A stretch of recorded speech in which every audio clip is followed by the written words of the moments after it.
Both the Caymans and the Cup cars look shockingly close at the top of the field. The question is, how close will it be after 100 minutes? Time to find out as we get ready for the Porsche Endurance Challenge North America Series. I'm Joe Peak, and with me in the booth is former sports car racer Joey Atterbury. Joey, for Florida being such a flat state, they sure do have a bumpy track. They certainly do, and speaking of the track, let's take a look at the track map of Sebring International Raceway. 17 turns, 3.74 miles of some of the bumpiest surface these drivers are going to see all year long. Look towards turn number 7. That's our best passing opportunity because it's also our biggest brake zone leading into it, so look for a lot of action down into there. Cunningham Corner and Tower Turn, that's turn 10 and turn 13. Car placement is so key to get the run through the apex bumps and out onto the exit. Turn number 16, Le Mans Curve, one of the lowest grip sections on this racetrack. And then you go down the Ullman Straight, Joe, and one more corner, Sunset Bend, turn number 17. And as they line up for today, it has been, as I said, very close at the front, but Roberto Tutino is going to be your pole sitter in the GT3 Cup Series. It is Blake McGovern who will be starting to his outside, with Brandon Hankins starting from third, and then Peter Ludwig will be P4. After that, it is Matt Smith starting fifth today. He'll be flanked by Joel Johnson at the green flag. Keith McGovern will be in seventh, and Dan Ammon will be starting in eighth position. Chris Hutter starts in ninth as Matt Dusek will round out your top 10, Joey. And then Tim Papp is going to be starting in 11th with Chiacchetti back here in 12th. Frank Vitiello rolling off in 13th spot with Dave Musial in 14th. Sean McCaig in 15th with Cobb in 16th spot. Francisco De Jesus in 17th, and then Henry Marshall rounding out our 18-car 992 class field, but we also have those Cayman class cars. Indeed. It's going to be Greg Checky who starts on the pole. Dan Drowan is going to be to his outside. Then you've got Bill Pelichewski and Todd Ventura. Justin Lewis is showing on the grid, and it looks like, yes, he should be taking part in this one according to our towers. So glad to have an extra car that will be out on the track to help out with that Cayman field, as the drivers will get another lap around here behind the safety car before they get lined up and ready to go. It's a different feel to what we have in the Sprint Challenge races, Joey, and that is very much on purpose. As it says on the tin, Endurance Challenge. It's a major part of sports car racing, so Porsche's trying to give an opportunity for these drivers to get a taste of that. It's a time that you get the co-driver, whether that's your coach, whether it's your buddy, whether it's a professional out there, to really set up the car, but it is a two-driver combo. That is the biggest difference, and so we're going to see those pit stops. We're going to see those driver changes, and of course, we're going to see the crews get to work to make sure those cars can get filled up with fuel and make it all the way towards the end. But it also brings us to a strategy aspect as well. In the Sprint Challenge, it is the one driver, and as soon as we get the green flag, it is go, go, go, all the way into that checkered flag. However, if we have some full course yellow incidents out here today, we're going to see a lot of these teams, especially on the strategy side, try to take advantage. Now, if you're wondering how to tell the various classes apart, because we have 4 of them out there, the 992 GT3 Cups, you'll look for the green on the side of our screen, and they are matched up out on track with green accents on the car. The AMs of those 992 Cup cars are going to have yellow on the side. Meanwhile, down in the Caymans, their Pro-Am is going to be with the white on the side of the car, with the AM being the sort of brown mustard color that they've got on the side of those cars. As we've had a few fans, including some with a nice view over the track apparently this weekend. Oh, there's some osprey hanging out up there on top of one of the radio towers. Got a lot of wildlife down here in Central Florida, but no gators that I've seen yet on the property. None that I've spotted either. That's probably a good thing, but it's certainly been a fun one to watch out on the track. If you're tuning in for the first time here, on Porsche Motorsports North America. We've had the Sprint Challenge racing already. We've had various other single make series. We've had the IMSA Airbnb Endurance Challenge have its inaugural round here at Sebring. So it has been absolutely full out on the track nonstop. This is one of our last races of all series on the weekend, and it's of course the last Porsche Motorsports North America race here at Sebring for the weekend. So for these drivers and their co-drivers, this is the last chance for a good result. This is a great shot of our Cayman field. This is down in the turn 7 area of the racetrack. I mentioned that's our biggest and best passing opportunity. You see how tight it really gets down there. And you know, this is pretty neat to see. We've actually got this split start going on. I believe this is slightly different with having the second safety car out there. We've got our primary safety car out there in front of the 992 class, and then our Cayman class going to start completely separately. But these 992s already coming out of the long curve and out onto the Ullman straight. They should get paired up 2 by 2 here quickly. Indeed they are. So that means it's time to go. We'll have 100 minutes. That's going to be the new format we have this season, slightly truncated compared to the 2 hours that we ran last time we were at Sebring at the start of 2025.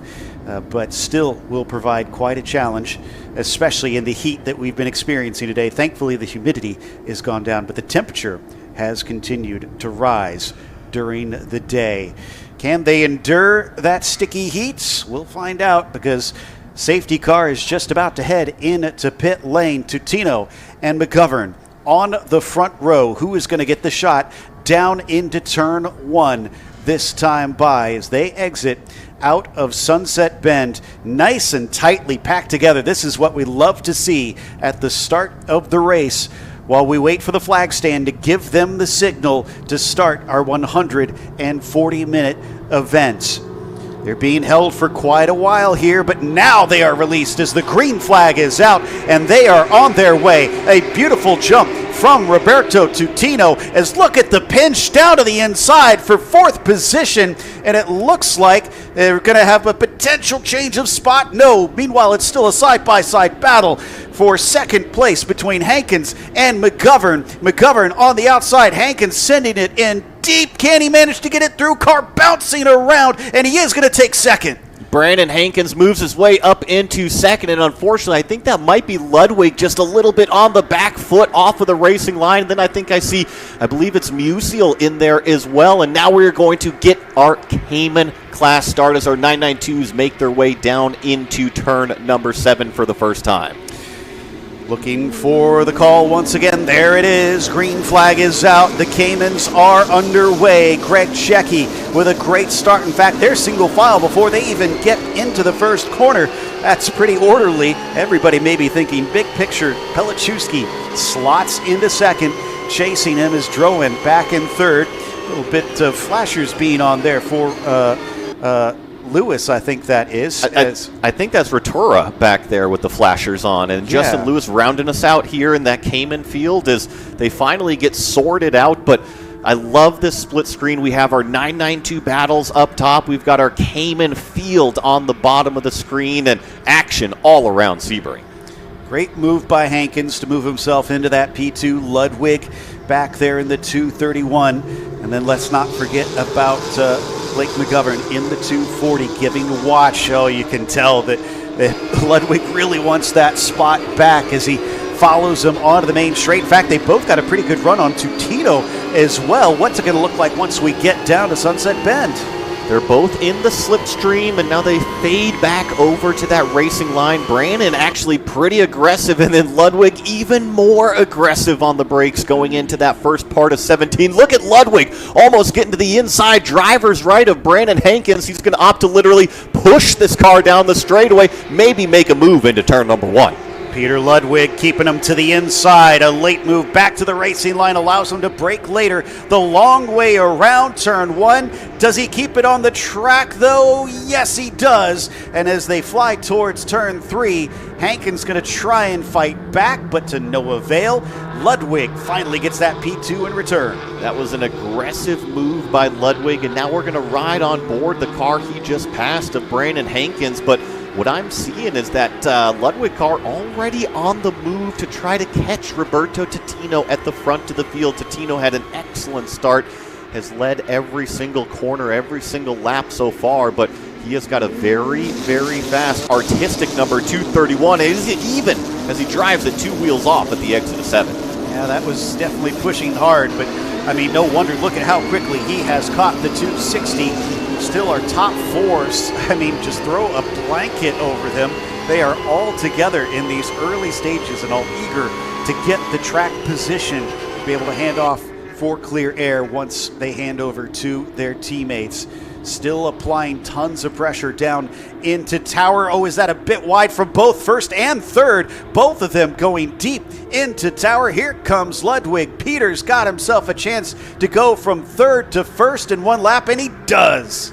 Let's see about Brandon Hankins. He's going to make a move on Titino as well, going into turn number 15 on the racetrack. And guess what? Roberto Titino was leading this race just a few corners ago, and one tiny, itty-bitty little mistake, and he's shuffled all the way back to fourth. And watch out, because he's got company, and McGovern and Hutter as well joining the party. Dave Musial Jr. is going to be sharing that car with the 231. I'm sure he is cheering down in pit lane right now. Meanwhile, Hankins will have to set off to try and run him back down as they head through Sunset Bend. Once again, McGovern looking a little bit underneath to try and cut by, but no dice as Titino now falls back, and we cross the line to start lap 5. I think I just saw that Rotora also moved up into second in that Cayman class. But I was just going to make the comment, Joe. I know that this is an hour, 40-minute race. This seems like a sprint race, the way the drivers are attacking it so far. And I mean, I think that was Brandon Hankins once again down to the inside at turn number 3, trying to force a move. That was McGovern on Hankins, looking to try and sneak past, but we're watching those behind them. McGovern and Titino, Hutter in there as well, and Joel Johnson. This is all for the Pro-Ams. Am leader is Dan Ammon currently. The 295 again covering off. 240 goes as deep as he dares. McGovern is almost going to get edged off into the dirt. He survives it. It's a drag race coming up through the Fangio chicane, but it looks like that Hankins should have the inside, maybe down into Cunningham. He's still alongside. He tries to take the apex away, but he goes a little too far into the corner. McGovern back in front of him down through Collier. That was a beautiful over-under move. Brandon Hankins thought he had that apex, but just slid out a little bit wide. And then here through turn number 13, kind of deja vu from what we saw last lap. Some of the cars really struggling towards apex as we're getting shots of Bill Pelichewski in this Nerds machine, the bright pink number 62, trying to make some moves up past Justin Lewis. So he managed to get by. Now, I think we've been having a few transponder issues with this 62 because he's been kind of showing there in last place from time to time, but he was up in second at the start of this race. Rutura doing a good job bringing himself up to second in all of the Caymans. Remember, he's racing with the AMs. Greg Checky next on his list. Here we go again. McGovern this time versus Hutter, and shuts the door in a big way down at a Sunset Bend. Not only putting the car right smack in front, but it also closes off all that fresh air to the front end of anybody behind you. And you see all the aerodynamic additions that these 992 class cars have. They do a fantastic job following one another. However, you still have that aerodynamic wake from the car directly in front, as I believe that was one car maybe going a little bit wide there in turn number 1, but still keeping it on the racetrack. And just behind that white car with the red accents on the front, that's your AM leader in the 992s. Ammon leads Dusek, but it's by half a second. It's tight in that class at these early stages, much like it is, or has been up at the front, at least until Peter Ludwig has decided it's time to go and drop them by 2.5 seconds here at the start. The 260 still being chased by the 288, who finds Hutter as well, continuing to fill his mirrors. Hutter now exiting out of the hairpin, trying to accelerate away. Look at the battle, though, with the orange car of Dusek absolutely filling the mirrors of Ammon. And that is so important because that's that AM class lead, right? Dan Ammon currently holds on to that AM class lead while Matt Dusek is currently giving chase, at least on our time and scoring, by only about 0.2 of a second. But I think this goes all the way from, call it Totino, up here at this red and black car. And I mean, we can count the 992 Cup cars from here. It is a long, long train, and this is a fierce battle right in the middle of the field. Indeed it is. And while most of it is the Pro-Am, that Am battle is going to be so important. It's going to be hard to try and manage that with a bunch of cars. If they start fighting in front of them and slowing down, Dusek will no doubt try to pounce on the opportunity as we got a car off to the side. McGovern, and he goes back across. Our leader gets collected. Dan Ammon from the Am category is suddenly out of this race in a flash. And we've got a full course yellow immediately from that. It was just a loose car coming out of turn number 16. So unfortunate to see those two cars come together and get collected. We had a fantastic race going on, but folks, sometimes the accidents do happen. Well, I'm hoping everybody is okay. We'll try and feed information as we get it here from that one. It was a decent size hit. Ludwig will be our leader. After that, in the 992 Pro-Am, Dusek inherits the lead in the 992 Ams. Meanwhile, Greg Checky still leads down in the Cayman Pro-Am, while Rutura leads in the Am for Cayman. As everybody gets packed up by the safety car and slowed down, and make sure that the safety teams can do their job and pay attention to those unfortunately involved. I believe I only saw 2 get collected, unless you caught anybody else. No, I just saw the 2. You know, I don't want to jump to any speculation out here. Haven't seen any sort of replays, but it seemed pretty straightforward out there. And just unfortunately, with that car coming back across the line, Dan just really had nowhere to go from, at least from what we saw initially. I don't know if something had happened. Usually they try to ask the drivers to lock up the brakes if you have a spin. And yes, I agree with you. However, the more and more advanced we get these cars with the electronic aids and everything, you know, with the ABS systems, when the car starts rolling backwards, it becomes a difficult situation no matter what. That's a really good point. So yeah, there could be more to the story that we don't know about on that one. And as you can see on the tower, it was McGovern and Ammon, the 2 that were involved in that incident. Something that I do see, though, that's new for 2026 and USAC is I saw our medical car deployed. That's Dr. D out there. That's something that USAC has taken as a next step up in safety precautions to have a live doctor here on site. And it's great, even in small incidents, large incidents. It really just takes our entire safety up that level. And a dedicated doctor, too. That's the other thing. He's going to be there every single weekend, so he knows all the drivers and is well familiar with them. And that should hopefully help quite a bit throughout the season. And probably a huge relief for the drivers, knowing that there's that extra level of safety and care being taken for this series. With everybody coming in, many of them starting their careers here with Sprint Challenge, the last thing you want to see is a career cut short by an unfortunate accident. Absolutely, and this paddock is growing massively, and it's just the steps that USAC is taking to ensure that they are growing appropriately. And we're actually coming up to the scene of the incident right here with Brandon Hankins as we kind of ride on board. I don't expect we're actually going to see a whole lot here. I think it's mainly going to be some bits and pieces off to driver's left-hand side. Exactly. Well, the good news is, while weather was a little bit of a concern yesterday, that's a lot of debris there. So they'll have to sweep that up as well. The safety team is taking care of everybody there off to the left-hand side. But the good news is, with the weather that I can see out the window, it doesn't look like we've got much headed this way this time. And what we're looking at right here with Hankins is what is kind of left us behind and is leaving, and that seems to be the worst of it.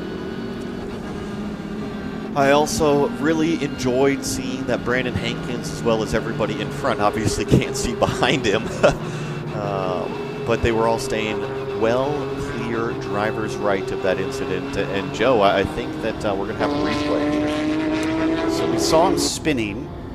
Let's see, this is off of 16. And yeah, and it's the dirt, I think, that kind of did the rest of it in. And yeah, just drifting back across the track. And Dan has got to be so frustrated with that one, knowing that he was leading his class. And like you said, sometimes these things just happen and they're out of your control in racing. I'm going to talk a little bit about the corner down there, turn number 16, rather than kind of what we saw on the replay there. And I'm a firm believer that everywhere at Sebring is a low grip area of the racetrack, but this corner in specific is, in my opinion, the lowest grip section of the racetrack. And it is because there is a tiny, tiny bit of elevation right at apex of turn number 16. So low grip means transitioning from left to right there in that corner, and you're really just trying to get the front end tucked down towards the apex. However, in a low grip situation, oftentimes you get understeer before the apex, and if you get understeer in those low grip situations, you're just kind of along for the ride until it grips up on the back half of the corner, and that's when all of a sudden you're either out of track on driver's left, which we saw, or you get a massive snap oversteer as well, maybe even a combination of both. Yeah, it is one of the more difficult corners, and it's so deceiving because it's just a 90-degree right. You always think, oh, that's simple, right? It should be easy to attack, but it has that difficult entry on it, so there's so many different things that come into play as we now wait for everything to be cleaned up over there. And they've got the blowers at least getting rid of the debris on that corner exit. The other thing that I think maybe probably did not help in that situation is it looked like there may have been a bit of a lip on the side with that curb, that once that tire was over it, well, that was about all she wrote. Yes, I think that probably no matter where you drive the car off, it's never going to be a good situation. But like I said, in racing, these things happen, and I think that I'm just very, very thankful for all of the safety steps that USAC has taken out here. We mentioned the live dedicated doctor on site, but also let's talk about these Porsche race cars. I mean, Porsche built such a strong race car. Rarely do we ever see the drivers get into any sort of trouble when an incident actually happens. Yeah, that's a big part of what Porsche has done over the development. Remember, they've been working on these Cup cars, and now obviously more recently the Caymans having joined the fray in trying to not ensure that they're fast and fun to drive for the drivers, but also challenging. They want to make sure that ultimately the drivers are safe out there, and that is perhaps one of the biggest things that they work on as they continue to develop the technology inside these machines. And that not just is something that goes into the Cup cars and the Caymans, but you think about the GT3 class cars that they run, the GT3R and other racing formats that Porsche goes competing in, that help those as well as they learn and figure out how to prevent any sort of unfortunate accidents inside a race car. To kind of steer us back towards the racing, this yellow flag, this full course yellow, was just too early for any strategy to actually happen in this thing. We're only about, call it about 10 minutes in, maybe about 12 minutes in when we saw this unfortunate incident down there in turn number 16. So everybody's staying out there on the racetrack, and no strategy calls, nobody's come down pit lane, none of that. Remember, it is still a full course yellow out here, so I'm sure everybody is frantically away with their calculators and their pens, making sure their fuel numbers are good, how far they can extend it to, or how short do we want to make this first stint. But as of right now, nobody has come down pit lane. This is Matt Dusek. He's going to be sharing the car with Charlie Hayes. The name on CHR, Charlie Hayes Racing, which also includes the Checkies down leading in the Pro-Ams for the Caymans. There you go. There's the 72 right now. So they're not having too bad of a race. They're leading at least two of the classes. Doing pretty good, that CHR team. And, of course, they're always highly represented in Sprint Challenge and also this Endurance Challenge North America Series. And always towards the front end of the field. I can remember a few races last year where they were always fighting for wins, a little bit of heartbreak too, so I think they're back in 2026 looking for a little bit more redemption. Everybody's just going to have to sit tight, unfortunately, while they work. That was a lot of stuff to clean up out there, but Sebring, I got to give credit to all of Sebring's crews that they've got that have been keeping the drivers safe and cleaning up the track. They have been extremely diligent in getting things underway, getting the track cleared back into the right condition. I mean, there was one point where they had a tire bundle that had to be replaced. They almost got that thing done, what, like less than 10 minutes? Something like that? It was pretty impressive. No, all the track crews that we go to everywhere on the schedule are all extremely impressive. But yeah, here at Sebring this weekend, this track crew has done a fantastic job to get whatever incidents that are on track cleaned up as soon as they possibly can, so that way we can get the most amount of green flag racing. And I'm with you, Joe. There was a ton of debris on the back straightaway, so this crew has done a terrific job to pick up those large chunks of debris, and then I saw the jet dryer out there as well, so blowing off any miscellaneous smaller parts just off the racetrack. Yep.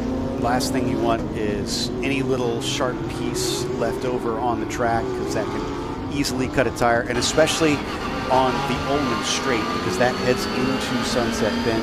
You do not want drivers questioning if they have a slice in the tire coming into that fast right-hander, because that can certainly mean some dire consequences. But as it sits right now, we are about 20 minutes into this race with an unfortunate pause with the yellow, just putting a hold on things, at least for the time being.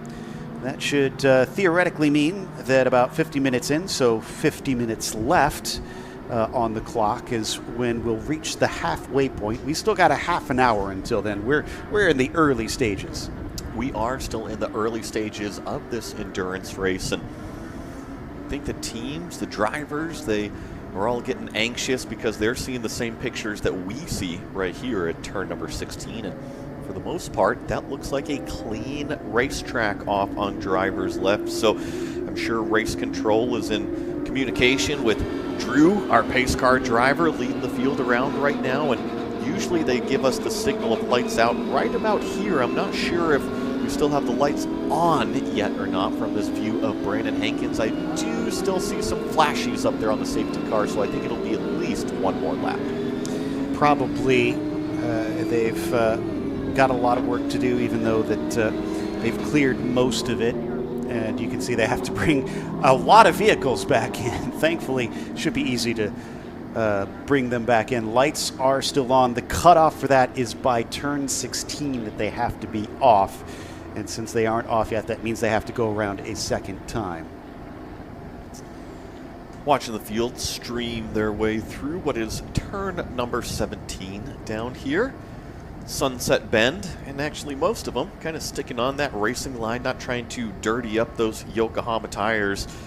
It's an easy thing to do under the yellow flag conditions because you're just kind of cruising around out there. You're not really necessarily paying attention of exactly where you're placing the car on the racetrack, but it's actually one of the more crucial times that you really need to take care of your equipment out there, because if you're off of the racing line, you're most likely picking up all that junk, all that old rubber, all that dust, whatever's laying off of the racing line is going to stick to these super sticky Yokohama tires, and then when you go back racing, you're going to have to clean them off. So a couple ways to avoid that: one, stick on the racing line, or two, when we know we're going to go back green flag racing, you're going to see a lot of these drivers start to weave the car left and right. There's multiple purposes to that.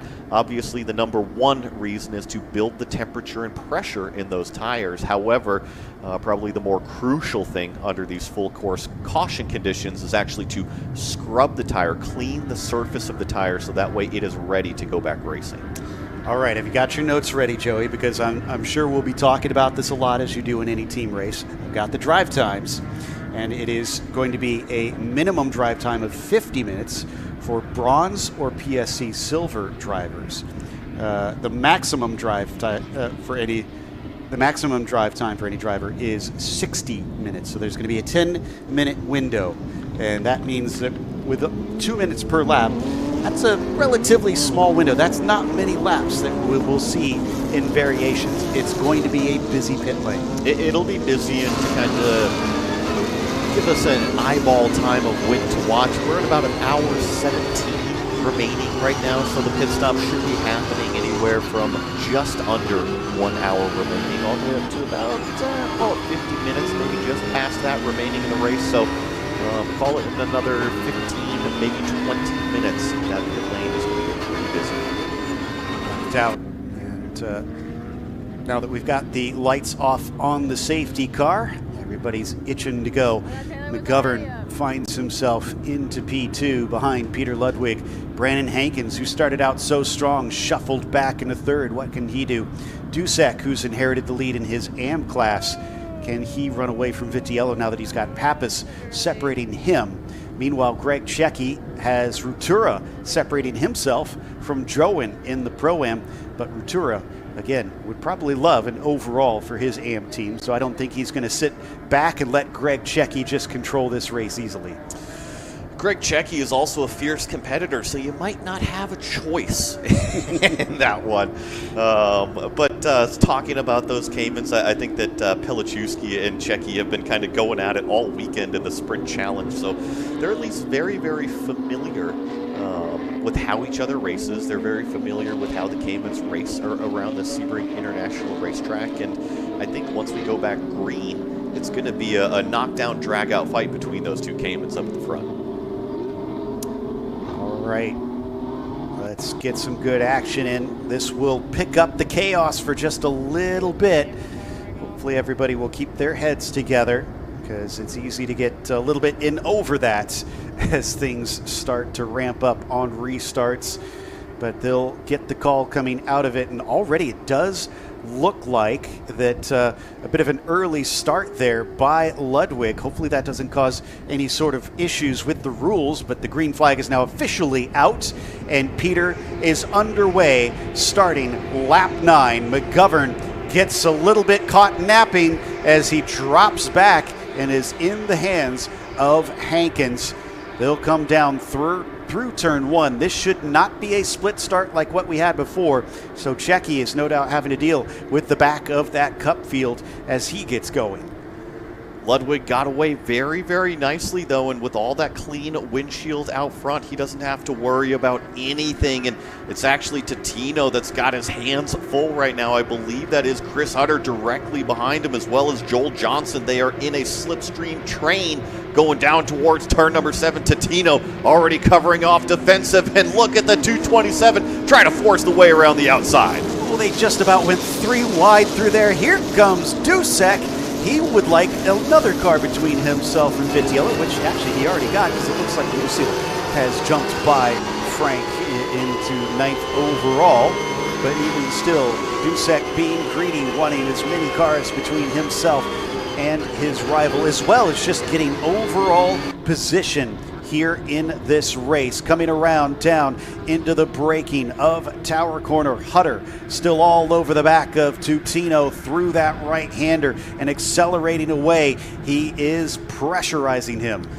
It looks to be about 4 cars pretty much nose to tail as they go down here into the brake zone of what is turn number 15 at this racetrack. Solo grip through this area. You see all of the cars just nose to tail. Oh, a little bit of poke of the nose right there from Hutter, trying to get around Totino, but Roberto does a nice job getting out onto the Ullman straightaway, and now it is just the slipstream game of, what is this, about 6 cars in a line. Very close in line. Looked like maybe Joel Johnson was thinking about something on Hutter, but Hutter covers him off coming into Sunset Bend. Out through the corner of a million different lines that you can take, and there was a bit of a bobble there by Hutter as he drifted towards that wall on the outside, but he managed it well. Johnson does not gain enough to try and attack him into turn 1. Dusek still giving watch on the 3, maybe trying to size up. Is it worth trying to attack right now? Do I need to pass them, or do I not want to get caught up in this craziness? Ooh, that might have been a little bit deep there from the car directly in front of Johnson. I believe that's Chris Hutter, but manages it to get it back on the racing line. So no harm, no foul there. Keeps the position. I think just maybe the gap to Totino grew just a touch there in that little tiny bit of a moment in turn number 3, and now you see that red number 260 not have to worry about anybody in his rearview mirrors. And actually the same thing can be said about Chris Hutter to Joel Johnson too. It seems like he's maybe gapped that out about 2 car lengths. Yeah, in fact, as soon as they come off the corner, even Dusek loses a little bit. It's kind of working its way backwards where the cars catch up, and then they accordion back apart as they accelerate off the corner. We're checking in now with our leaders in the Caymans. This is Checky and Pelichewski. I feel like I can't tell if Bill has been completely up and down the order. Well, he's going to make it all the way up the order potentially as he takes the apex away down into Cunningham. New leader in the Caymans, and it is Pelichewski. Forceful move, really deep on the brakes, but that tells me that Pelichewski is very confident in the car that he's got underneath him right now. We saw him maybe slip down the order earlier on, but he has just driven it straight back to the front of this Cayman class field, and now he's going to look to set that Nerds machine free out front. Watching the 278 being chased down by Cobb in the 253. That's Henry Marshall there. This is for 3rd and 4th, so this is podium positions in the AM class for the 992s. Definitely worth trying to fight over, but as they come down the Ullman Straight, don't think that was good enough of a run. We've got to leave that because once again we find our attention being brought down to Johnson, Dusek, Pappas in here. Pappas would probably like to get by Dusek because that is for 6th in that Pro-Am class that Pappas wants to catch up to Johnson. And then you've got Musial in the 226 just behind him, getting within a car length, half a car length really, down through turn 3. I really enjoy what these Porsche race cars offer us in terms of the racing product. I mean, we've got, call it about 5 or 6 cars here lined up nose to tail, and Totino moves defensive, but guess what? Hutter also has to be aware of that car in his rear view mirror. If one car goes on the attack but is off the racing line, that spot is going to be filled from somebody directly behind. It shows how evenly these cars are matched, and not only how evenly the cars are matched, but these drivers as well. I think that's what's really wowed me is that the drivers have used all of the knowledge that they've been earning this weekend, and it's made it hard to get an advantage over one another, especially here Hutter versus Totino. Again, just filling the mirrors each and every corner. Doesn't go for an attack down into Tower, maybe focusing on that corner exit, knowing you're going to be on the throttle a long time, up through Bishop into Jean Debienne, but no dice quite yet. Coming up to that very, very tricky section of the racetrack, though. This is that 15 and then Le Mans curve, this right-hander where we've seen so many cars get out of shape throughout the weekend. Looks like this train keeps it nice, clean, and simple, putting the power down, and it is not always easy to do that. We have to remember both the Caymans and these 992 cars, 500 or more horsepower is what they're putting out. Both have immense power underneath them. You get flying down these long straights. I think we saw 150 miles an hour from some of these cars by the end of the backstretch. And Hutter still so close behind that bright red number 260. Just can't seem to find an opening quite yet. He gets almost to the rear bumper, nearly touching him down through turn 1. That can sometimes set you up for an attack into turn 3. It won't this time. And maybe Hutter just needs to show a nose where Totino's not expecting it. I always feel like the easiest pass to make is when somebody else makes a mistake and you don't even have to force the issue. And sometimes that's just plain mind games out there, is that maybe you're not in a position to make the move, but present the car because you know nobody is in the rearview mirror. See how they react to it. And even if it's in an oddball spot that you can get back onto the racing line, just see how the competitor is going to react to your own moves. And I think Hutter's car is going to be one to watch. Chris obviously looking very fast. He's got Jared Thomas going to be hopping into that thing, who is always been super quick. He runs that JTR Motorsports team, which we always assumed was his acronym for his name, but apparently it's not, from what we're told. Yeah, I don't have 100% confirmation it's word through the paddock, so I'm not sure either, Joe. But it may be a joke, it may not. We're not entirely quite sure. But in the meantime, it's been a little bit hard going for the JTR machine, just being plugged up behind the 260. And then Joel Johnson now is deciding, you know what, if you're not going to get going, I might start nudging you in the back saying, hey, give me a shot at this. And, just to kind of maybe linger it out there a little bit, I might fit in a little bit with that team because I often look like Clifford on these sunny days. Yeah, that is very true. And thankfully, we've been kind of able to be cooped up for most of it. Oh, look at that from Dusek getting underneath Johnson. I was not expecting that. I don't know if Johnson was either, but Matt Dusek takes 6th overall. Really just carved the shallow line through turn number 17, talking about Dusek in that bright orange machine. It was just Joel Johnson maybe out a little bit wide in Sunset Bend, but the roles are going to reverse. Johnson's going to present the car in turn number 3. Is he close enough to force the issue? Dusek leaves just a tiny bit of room at the entry of the corner and closes the door at the apex, securing the position, still holding that lead in class. Timothy Pappas just in behind. He's going to be handing over to Jeroen Bleekemolen. If you've been watching any IMSA racing, you know that name, and he's going to be quick. Johnson tries once again. Can't get the overlap down into turn 7. Both of them going a little bit deep into the corner. That's going to compromise the likes of Dusek that little bit more, but he will try to hold the right side. They're going to make contact through the Fangio chicane.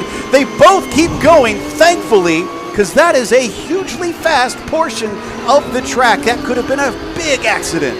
Matt Dusek just put his car control on full display. Got a nudge in one of the highest speed sections of this racetrack and pulled a huge tire smoke and drift and just put it right back on the racing line. I think his heart is in his throat right now as well. No doubt, and I hope there's no damage on the car from that either. But I'm just really glad he was able to keep it from becoming something worse. He did lose a position back to Pappas, who's still chasing on Johnson. Meanwhile, we're jumping just a couple spots up to Hutter and Tutino. Tutino going to the middle of the road, so he doesn't feel completely safe. I think he's at least, though, far enough in front of his competitors going down here into 17 as we jump back to, I believe this is Johnson with Pappas behind him now, and Dusek, who has fully recovered. Musial is also not out of the picture. He's that black car, the caboose on the train, and I think that right now, crossing start-finish, that orange car of Dusek is just probably very, very happy to still be in this race. I probably should have checked out the window to see, since we would get a view on the... No, it was on the left-hand side he got hit. I take that back, so we wouldn't be able to check that on him. As we continue to follow Hutter versus Tutino, this has basically been the fight since the restart, which we are now about 3 minutes away, I think, from the potential for some drivers being able to swap out. Remember, it is 50 minutes minimum, though, for the bronze or silver drivers out there. Down into turn 7, not as close this time from Hutter. I think, yeah, you're about right. They should be starting here relatively soon, but maybe up to another 13 minutes or so before we see some of those cars down pit road taking their service, putting some more fuel in, and maybe even doing those driver swaps out there. I would assume that this is just going to be a true one-stop race, especially with that full course yellow at the beginning. Now, hour 40-minute race out here, so that's 100 minutes. As long as you can make it to that 50-minute mark, theoretically you should still be okay on fuel, as it looks like Rotura gives up the position to Drowan. But you've got to remember, two separate classes there. Yep, Todd is still your leader in the AMs. Drowan is still sitting on the podium in the Pro-Ams, but Dan needed to make that pass, because look at the gap between himself and Greg Checky. We're talking 9 seconds, if I'm seeing that right, between the two of them. 6 seconds, excuse me. It's just updating now. Some of Bill Pelichewski's transponder issues are kind of messing with some of that timing and scoring, but 6 seconds is the correct distance as it is right now. Let's see whether or not he can set off to the distance and try and catch up to second place in his class. Oh, is this Johnson again forcing the issue? And he's trying to get around. You know what I see as we watch this battle? Dusek is our first car down pit lane. You're right. So I'm going to try to keep an eye. He just rolled by our commentary booth. So at least it seems like some action has started, even if it's just to check out the car. Yeah, and I kind of was thinking that might be the case. Now, I believe since we last looked at this, Pappas must have made that pass, because I think after that incident with Dusek that it was Johnson ahead of Pappas. Correct. You're spot on with that one. And because of Dusek coming into pit lane, it also hands over that AM class lead to Frank Vitiello. Right. Oh, and it looks like Cobb has pitted in as well. So that's two of our AM class teams that are going to be swapping out. The 253 of Cobb is going to be handing off to Tyler Hoffman. And then for Dusek, he's in the 251. He's got Charlie Hayes, as we mentioned a little bit earlier, that should be jumping into the car. Looked like it was going to be a good run initially there off the tower from Hutter, but he fell back a little bit on the second phase of accelerating away. The credit to both of them, despite being so tight together and having a semi-battle between them, it seems like they've not lost touch with Hankins. We've seen him in flashes of the foreground on the screen. I saw Hutter, though, really attacking the racetrack. He was almost pulling that, call it rally car hook of the curb there in turn number 15. And it doesn't work to the great extent that you do on the rally car courses, that you can really hook that inside around the curb. But it just kind of goes to show you how aggressive Chris is being out there attacking the racetrack, trying to shave whatever millimeters he can. This looks a lot better from Tutino to keep Hutter from trying to attack him down into turn one this time by.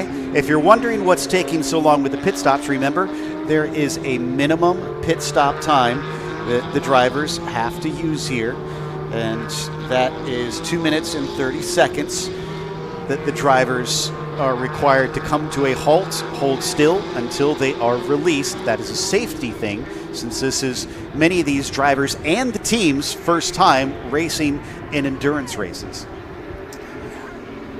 I hear a lot of these 992 class cars directly in front of us leaving that pit box. So as we see the on the timing and scoring screen, a couple more hitting pit lane. That's Henry Marshall in the 278. But that blue P stands for pit. So the car is in the pit lane. The orange O means they have left pit lane and they are on their out lap back out there on the racetrack.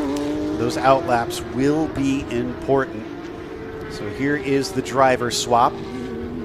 Sometimes not as graceful as you would like, but there they will switch out. They'll get strapped in. Now, they are also not allowed to change tires and refuel at the same time. So you see the team refueling the car. As soon as that is done, now they are allowed to put it up on the jacks, and the crew members go to work. Big shout out to our camera ops on pit lane. That was Matt Borders down there handling that camera. Always an A-plus shooter for us here on the USAC team as we jump back to Tino versus Hutter. I was also going to mention, I believe that was Charles Espenlaub hopping in that Henry Marshall road racing car. But I'm with you, Joe. I think Tino and Hutter has actually closed it up on Brandon Hankins. Interesting. Cutting down. Let's see what the last lap time looked like between them. They were just about the same as they all set personal best, but they're getting ready to come back around once again. Is it this lap where they start to close that down bit by bit? It is 208.6 for Hankins, but a 208.4 and a 208.2. So yes, they are cutting in, while Ludwig puts them all to shame and running in the 207s. And is so impressive. Purple fastest lap from Ludwig the last time by. Purple sector 1, purple sector 2. And I know the fuel is starting to burn off of these cars and it's getting lighter and lighter and lighter. However, you have to deal with all of the tire wear at this point as well. You've already been out there for 40 plus minutes. So even though the car is lighter, it's not always easy to get that speed out of it. And I mean, we've had, thankfully, a lot less humidity here in the middle of the day with the sun burning it off. But it's also meant that it's burning off moisture and heating up the circuit. It's 86 Fahrenheit air temperature right now, and that is going to be all the hotter on the pavement itself.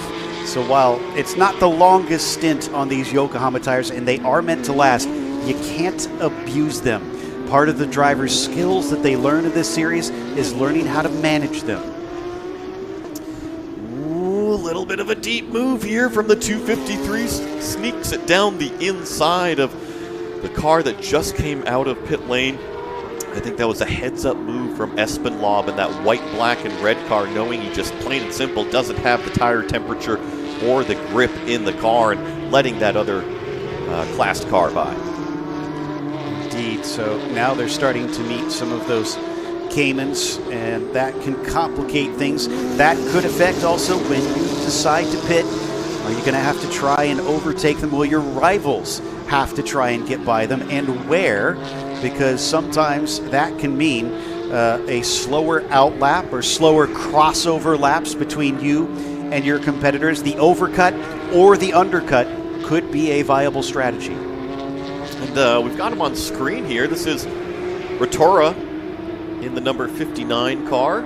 Currently still leading that class in the Caymans, doing a terrific job, just kind of hanging on the back of everybody else in front of him. I think I see Pelichewski still having those little bit of transponder issues. So if you see that name kind of jumping up and down on timing and scoring, it's only that transponder. Don't worry about it. He's still leading this race, yeah. So he's good. In fact, it seems like it's been pretty consistently in about 3 seconds ahead of Checky. I haven't seen it change much in a while. Meanwhile, Johnson and Musial finds themselves battling for 7th position as Johnson has kind of slipped backwards a little bit. We said they may be catching up, and maybe catching up a bit too quickly for Tutino as he has to go wide to avoid running into the back of Hankins. Hutter is not able to pick up the pieces from that incident. What I found interesting, though, is that Tutino was all the way driver's right side of the racetrack before jumping on the brakes to turn number 7. I wonder if it just caught him out a little bit, having to do more of a lane change. Typically, we see the drivers kind of hang out in the middle of the racetrack, let a couple of those big bumps pass before they kind of fade back drivers left over there in that turn 7 area. But just a more aggressive move from what I typically see out of that driver. And Hankins looks so strong at the beginning. I'm a bit concerned, and I know it's some speculation, Joey, but I wonder if is he burned off the tires, or is it a driver getting physically exhausted? The pace that we saw at the beginning has kind of gone away. It's probably a little bit of both. We have to remember how physically demanding it is to be inside one of these race cars. Now, the drivers have lots of aids to help them out, whether it be cool shirts or air conditioning systems to try to keep that cockpit cool, but bottom of the day is that, guess what, it's mid-80s here in Central Florida, and it is going to be much warmer inside that race car, plus the drivers have the Nomex on, plus the 3-layer suits on, plus the driving gloves, the balaclavas, the helmets, all of it. It is very, very hot and humid inside those race cars. Watching from the Yokohama blimp down the main straight once again, and through turn 1, we hop on board with Hutter. Still chasing on Tutino. No doubt he sees Hankins in front of him, knows that that's going to be a distraction for Roberto. Can he give him a chance to try and sneak by? Let's not forget, there was a bobble from Chris. Tutino was our pole sitter as well, so he's fallen back a fair bit from the beginning of this race. He's on the attack, though, of Brandon Hankins. You see the car once again do that aggressive change and thought about poking it down to the inside. I think that Brandon may have left the door open just a touch too long there, and it certainly seemed inviting for Roberto. The staff was slammed down. You shall not pass. And Hankins retains that podium position, at least for the time being. At what point do we see Hankins try to pit in and hand off to his teammate? The 295 could use a little touch from Andy Lee, who we've seen get in some almighty battles in this endurance challenge in the past. You got to remember, most of these cars are still on their first-round drivers, still waiting for a lot of the pit stops to happen from these cars. So you're right. Once we get that driver swap, it's a whole different ball game out there, and you get a lot of these coaches and pros in the car, and all of a sudden the racing, the packs come together, and it becomes even more fierce. I just think back to last season, Andy Lee versus Riley Dickinson at Sonoma.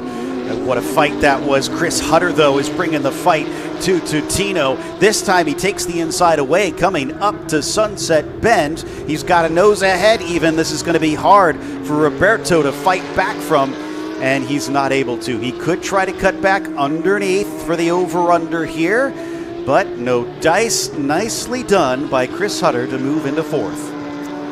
Move him up into that fourth position, like you said, and now he is going to set sail to try to catch Brandon Hankins. It has been that red and black car that's been attacking Hankins up front in that 295, but now it's going to be the opportunity of Chris Hutter. See if he can close it in that little bit. You see the three cars here are two trailing cars, maybe just a touch closer, but Brandon Hankins is staying just consistent enough to hang on to that third place overall, which is honestly exactly what he needs to do. He just needs to keep it mistake-free.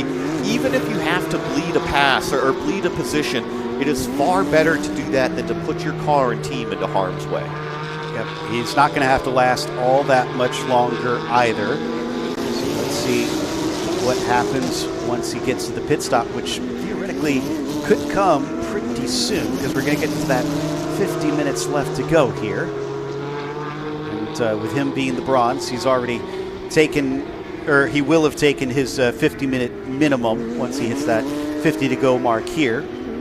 They thankfully made the math nice and easy for us in the booth on this one. But oh, now I get it.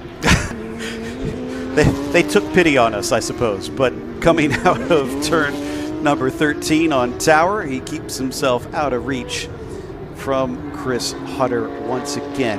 I have a feeling we're going to see quite a few cars here pitting in soon, because let's not forget that it didn't even necessarily need to be the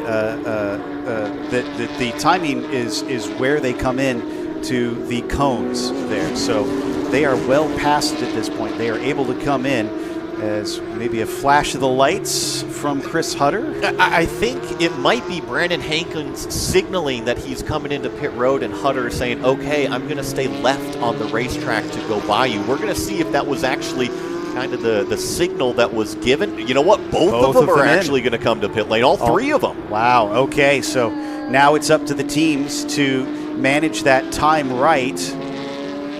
And it's busy, Joe. I'm looking out the window here, and literally every single car is coming down pit lane. Look at this. So that answers that question. Little to try and strategize, although we do have a couple that stay out, and we have a slippery surface flag. Yeah, that's usually a debris flag. Held here at start-finish stand, which is a red and yellow striped flag, and usually that means maybe a little bit of debris in turn number one. There's that flag that I was just mentioning, so that's being given to the drivers so they know that there's a potential hazard on the racetrack coming up here. As you saw, I couldn't catch which car number that was, but drove through the pit stall, unfortunately. Yeah, that was Musial, unfortunately, and swapping out. That's going to...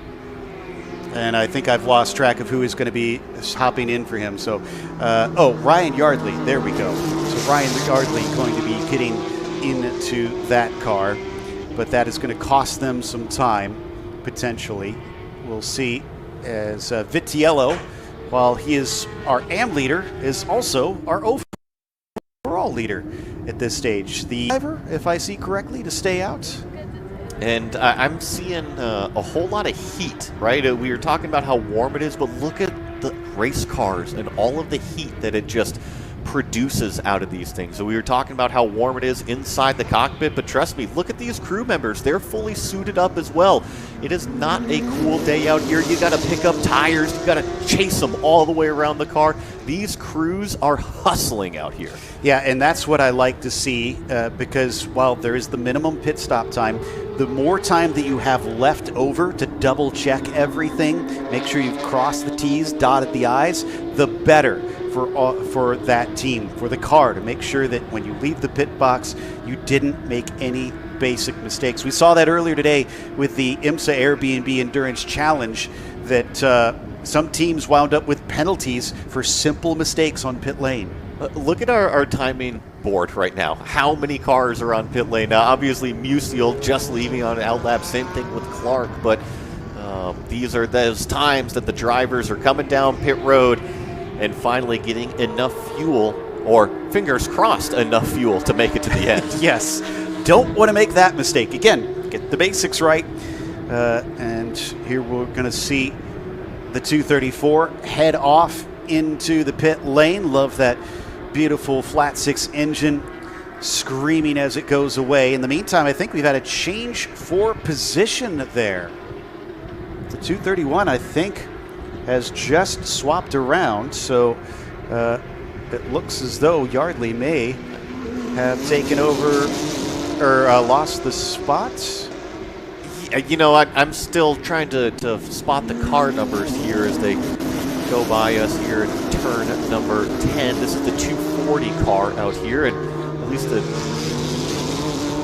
and it looks like Musial Jr. did lose a spot to Clark. At least that's what the driver ID is registering for us. Yes, so that's not to be confused with Musial Sr. that was in the other car earlier, and now Musial Jr.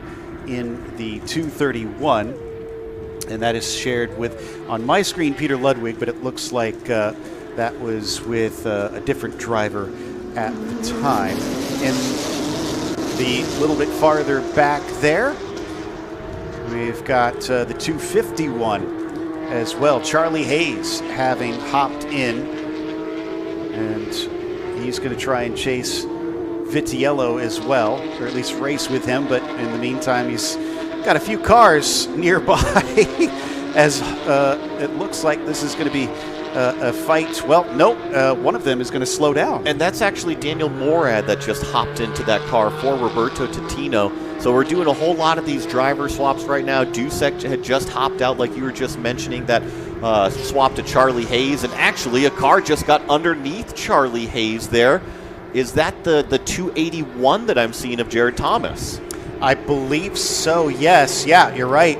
And him overtaking the 260 of Morad means that they have changed position within class. I'm a little bit surprised that Morad gave that up. Maybe thought that he was trying to allow the AM car of Charlie Hayes through.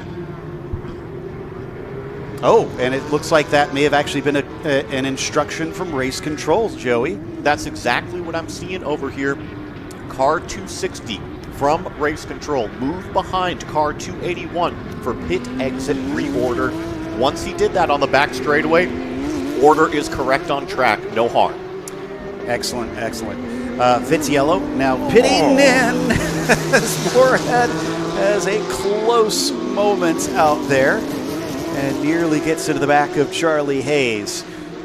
Back to the 249, getting underneath the 234, but just through turn 3, and now has to defend coming around turns 4 and 5. This is the ever so confusing part of the race, is all of the shuffling of the order has happened. Some of the cars are still building the tire temperature. Some of them have been out there for a couple laps. Look at this aggressive move from the 49 down to the inside here. Takes away the apex, takes away the position, and got to limit the bleeding sometimes. Hop it right back on the racing line to prevent any other cars from poking down the inside. That's Felipe in the orange 249 overtaking Sean McCaig in the 234, and I think the 234 is going to lose another one as Hoffman is aggressive down to the curbing at Cunningham Corner. He gets through, and Espinlaub also overtakes. It just kind of goes to show you the racecraft of these drivers that have hopped in the car.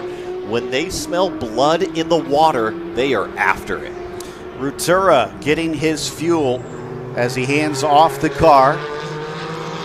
59 going to be swapping out here in just a little bit.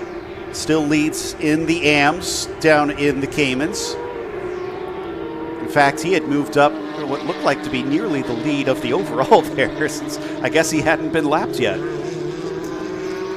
Just something to notice, I'm sure everybody has. We are well past halfway now, about 8 minutes past that halfway mark here in this 100-minute race. Hour 40 out here, as it looks like we're getting those front tires changed. I love that we've got in these cars now, you see the regulator really pushing the car up on those air jacks. So we don't have a jack man anymore. We just simply stick that air wand in and the PSI does the rest to lift up the car. And the other fun thing about those Caymans is while the Cup cars have a single lug nut, they have to do it NASCAR style in that lower class where it's 5 lug nuts, and got to make sure that you get them all on and get them all tight.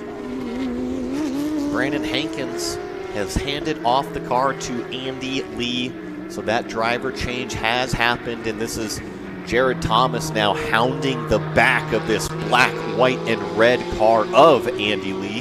This is turn number 13 here at Sebring Tower turn. Accelerate your way down to this very, very fast double apex left-hander with these drivers in the car. It is easy flat out, about 150 miles an hour right here before they have to jump on the brakes for 15 and 16. And while you want to go fast on the track, you do not want to go too fast in pit lane, which is what the 234 and 221 did. They both are going to have at least one will have a drive-through penalty. It is a stop plus 30 for the 221. So they must have had something egregious on that one. So that is, I believe, DeJesus in the 221 and McCaig in the 234. And I think I do see your egregious pit lane speed violation. It shows plus 29, so I think that was a little bit high. Yeah, that's a little bit more than they're looking for. If you're 5 over, they could probably understand, but that's like going 50 in the 25 zone. Well, and that's exactly my point. The 234 was a plus 8, a drive-through penalty. A plus 29, stop plus 30. Exactly. Meanwhile, back to the 295. Hankins has handed over to Lee, and Thomas has taken over for Hutter. But the battle rages on. In fact, he's nearly pushing him through the corner as Jared Thomas wants to overtake anxiously at this point. Coming down into the braking, forces him to the inside as they fly through the hairpin. Can't pull the over-under on him, though. I'm not sure if you caught it, but going through that 3 and 4 complex, it was Jared Thomas just bouncing over the curves, trying to shorten the distance, trying to fit the nose inside of Andy Lee. And this is another tricky area of the racetrack. And unfortunately for Andy Lee and Jared Thomas, they're going to have company here very shortly. That 260 is now right on the bumper. I mean, he has been on the bumper since we started following this around turn 3. He's eager to try and overtake. And I believe with Morad in the 260, it's about to become a 3-car battle. So what will happen as they approach down to turn 15? All of them slamming on the brakes as they sweep through this right-left that lead into Le Mans, and it's a sneak attack from Jared Thomas. He doesn't get it done. It opens the door for Morad to make it 3 wide. It's a drag race down to Sunset Bend. Who comes out ahead and who has the bravery? It looks like it is going to be Morad getting a 2 for 1. I think that he was smiling when he saw Jared Thomas shove it down the inside of turn number 16, because anytime you go too wide through turn number 16, you are just absolutely killing your exit speed. Morad saw that and took advantage. Beautiful stuff there. This is all happening a few seconds ahead of our leader in the AMs, with Charlie Hayes currently leading that. Oh, and they catch the leader of our Cayman class there right as they were exiting the corners. That looks like Davis has jumped in for Greg Checky. No, excuse me. Yeah, no, we've got a new leader in the Cayman class. That is the 62 car, so that's Andrew Davis out there. But He's usually in with Bill Pelichewski from what we see. That was, yeah, sorry, I was looking at the wrong car. So that was the 72. That is Anicheki. So we were not looking at them overtaking the leader. That was another of our cars. Although the 98 is ahead of Anicheki right now. Correct. Yeah, that is a definite change of position there. So yeah, just the Cayman class maybe shuffling around just slightly during those pit stops as we return back to our 992 class action. That's Charlie Hayes and that bright orange machine, Bleekemolen there giving chase, and then Ryan Yardley, the black car with the yellow highlights on the wing there, the third car in line.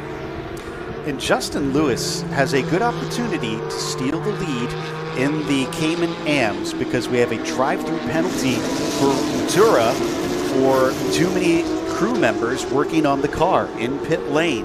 They'll have to come in and serve that. Yeah, it's frustrating when you make a mistake on pit lane like that as a team, and I think it was you were saying earlier, sometimes it's the simple stuff, and don't beat yourself out there on the racetrack, but there's a lot of things happening when a car comes down pit road. There can be a lot of confusion. Everybody's anxious to work on it. Everybody's anxious to get the car back out onto the racetrack, and sometimes those little things do happen. Love that we see Morad with the fastest lap now as he's jumped up into third and is already cut down on Musil 2.0. This is going to be a fun one. As Musil actually, is that for position? No, that is Yardley there in the 226 that we were just watching. On Bleekemolen currently, that is for 7th overall, 6th in the Pro-Ams. Watch this action down here into the 3-4. The drivers make their way around left of turn number 5. Let's see if any of them dip that tire off into that dirt. They flirt with that track limit every single lap, and this is the battle that you were just mentioning, Joe. Morad has caught Musil 2.0. He is kind of bringing along Jared Thomas. He needs to get a little bit closer really to try and utilize this if there is an attack. Does he go for it immediately? Yes, he does. Gets a little bit of overlap coming down into Cunningham. Can't quite cover him off, although he pinches him down to the apex. He says, you're going to have to work for this one, Dan. And coming around the outside of Collier Corner, he says, all right, I'll work for it, and I'll still get it. I think that was a pretty savvy move there from Morad because he didn't try to clear him in turn number 10. He knew that driver's right usually prevails as long as you can have the forward track position. If you're truly side by side into that 13 complex, you want to be on driver's right-hand side because you can just hang out whoever's on your outside to drive. Back onto the backstretch. Yeah, look at how much that cost them in terms of time because Jared Thomas, who was many car lengths back, is now there. But he's watching as Morad runs away with that second place. For Daniel Morad, he's got to make up nearly 10 seconds to get to Clark in the 240, who is our leader currently. This 4-pack drives their way through Sunset Bend, as well as another little 3-pack right behind. I think that's the Charlie Hayes Yardley Bleekemolen battle.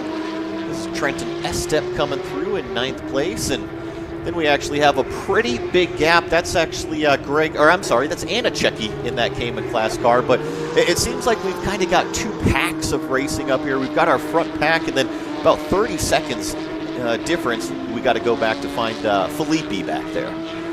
Taylor Van Overbeek ahead of Anicheki by, looks like about 41 seconds right now. She's got a lot of work to do.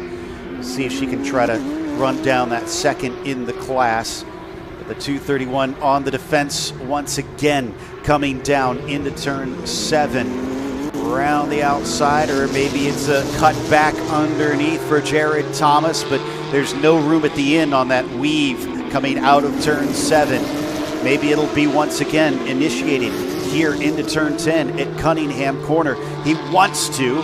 This time, though, it's covered off by Musil. No, but he goes too deep. Oh, my goodness. Let's talk about some great racing that we're seeing. The 281 takes away that position.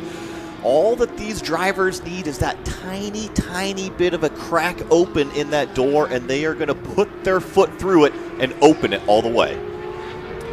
Very much so. And New Seal 2.0, one of our silver drivers out there, certainly mixing it up with some very fast names right now. He's earning his stripes. Next on his list is Andy Lee approaching in the mirror.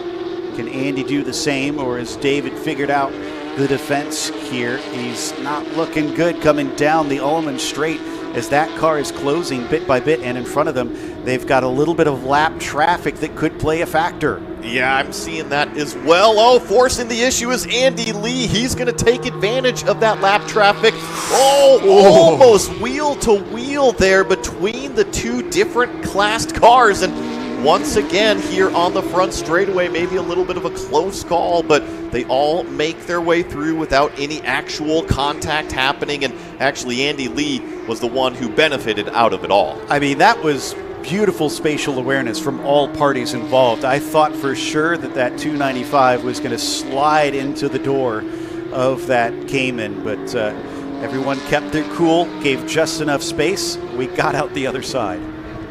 And it was extremely heads up from Andy Lee. I mean, we've been talking about the savviness of Daniel Morad making those passes, but Andy just did essentially the same thing. He read some lap traffic directly in front of him, knew the car was going to get checked up. He's like, you know what? I see a door open, and he just plain and simply walked through it. Right now up at the front, Clark just set his personal best last time by at a 2:06.1. That's about 0.3 of a second quicker than Morad, but I'll keep an eye on that to see if he is closing down on our overall leader. On board with the 62 of Davis, currently leading, having picked up for Bill Pelichewski. The gap between first and second in those Caymans, if I'm seeing this right, it is 1 minute and 36 seconds? You know, I need to go and examine that maybe a little bit, just depending on when they crossed the time and scoring loops. But I'm with you. That's what I see as well. Maybe some pit stop issues, but that's okay. a pretty large chunk. Yeah, I think it is updated. It's now showing 31 seconds, which is still big, but that sounds a bit more reasonable. 1 minute and 36 is practically a lap around here. Andrew Davis is a classic pro. I mean, going back 20 years, he has been on top of the sports car world, pretty much has driven everything, including these tip-top endurance races, has so many trophies in his trophy cabinet. So, I mean, I'm not surprised if Andrew Davis hopped in this car, immediately went fastest out of the Caymans, and then plain and simple just didn't ever look back. Keep an eye on the 59 of Rutura. He was 2.5 seconds faster last lap over Justin Lewis. That's going to be for the Cayman Am lead. I think that's going to be a fun one to watch between the pair of them, because Rutura, after having to give that lead away due to a penalty, is going to be fired up. And, I mean, talk about some fast laps in comparison to that other car you were just talking about. Rutura's turning, call it 3 seconds faster than that number 75 car. So I think it's only a matter of time until they meet on the racetrack. Interesting. We're talking about these lap times. I just looked at Morad. He was 0.7 of a second quicker than Dan Clark that last time by. So maybe now that it's the fact that Morad is in clear air, he is making good use of it. And we can't forget, Totino put that car on pole, right? So when we look at just speed on paper, not the actual speed that we see on the racetrack, but what's the hard data in front of us, right? And plain and simple, that was the fastest car in qualifying, and Morad is proving it again in the race. It really is. So we check out a little bit farther down as these two try to sort out their position. The 227 of Trent Estep versus Jeroen Leekemolen. Two wickedly fast drivers in just about any car that you stick them in, let alone in Porsches. But both of them with a lot of experience here in the German mark. And as they come out of turn 16, it is mighty close for Estep. and he uses that slipstream to close and close and close and close, but a defense from Jeroen holds him initially. He cuts back to try to sell him a dummy, though, Joey. Estep trying to carve the inside with Bleak-Molen just to the outside. Estep's actually going to have to relinquish that battle for right now. He's going to have to kind of regather, regroup himself, and look for a new corner to try to attack that 254, that silver car directly in front of him. Let's see about through turn number 1. The lines seem pretty similar. Actually, if anything, Estep got a little bit of a better exit, and typically when we have a little bit of a faster car, faster driver, there's usually a few more millimeters between the bumpers, and Trent really forcing the issue right now. You talked about the rally line. He was clipping that inside curb. The car was rotating, and somehow he was faster through it all as Trenton Estep forces him down, pinches him to the inside. Bleak-Molen tries everything to hold him back, but Trenton was not to be denied. I loved how clean it was. I mean, what did you think there was? 2, maybe 3 millimeters between those cars? And that was going into turn number 5. We didn't even get to see the lateral shot of them leaving turn number 5. It was narrow margins. Estep thought that silver car needed a little bit more color on it, rubbed some of the bright colored paint on the bumper, and then scooted on by. That was amazing stuff. Next up is Ryan Yardley for him to try and run down. Last lap was best of anybody for Daniel Morad, down to a 2:05.4. So the 2017 GTD Daytona 24 winner in a Porsche, mind you, is putting his experience in this car to incredible use. Going through turn number 16, this battle that we've been watching here, I expect Estep to start to pull it away just a little bit here from Bleak-Molen. I think maybe Jeroen not having quite the car underneath them as much as Estep does. I mean, it was very impressive the way that Trenton was able to rotate that car in the middle of turn 5 and still get the drive off of it. I've never seen someone use that curb that way. It's so tall. I'm very curious to hear his thoughts if we get to chat with him afterwards. What was going through his brain as he attempted that move, or if he's even done that before.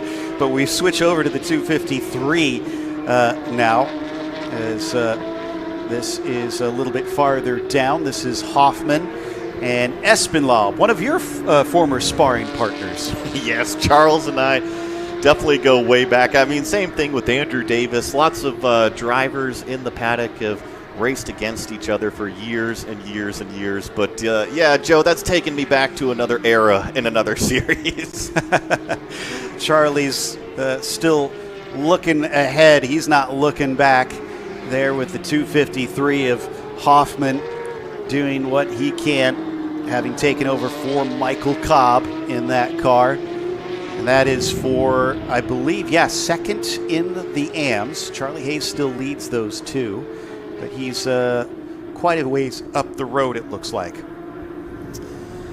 These cars are kind of settling into the final moments of the race. I mean, you blink a couple times, the pit stops happen, and then all of a sudden you got under 25 minutes left. So even these drivers right now past halfway through in their stint, and I think if we're going to see maybe a shift in any sort of performance with the car, usually right about now is when it starts to happen. It either comes to the driver or maybe starts to fall away just a little bit, depending on how the driver, the car, the team is all set up.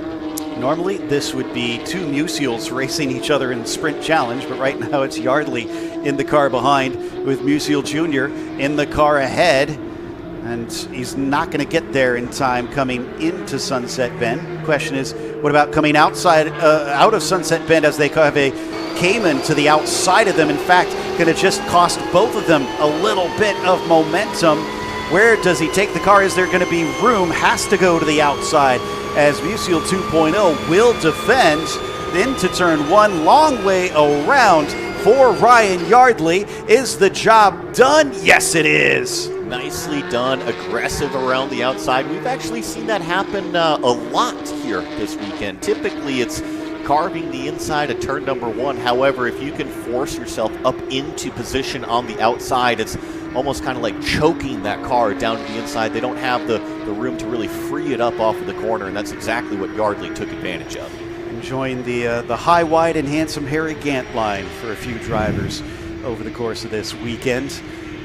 And I gotta say, do appreciate someone who is able to use that momentum in that way. It is a sneaky and clever and very skilled way to make an overtake. Off he goes now, as Yardley now looks to try and catch back up to Andy Lee. About 4 seconds, I think, to get up to that 4th place. I think the other battle that I'm seeing on track right now is that Charles Espinlaub has caught the back of Hoffman.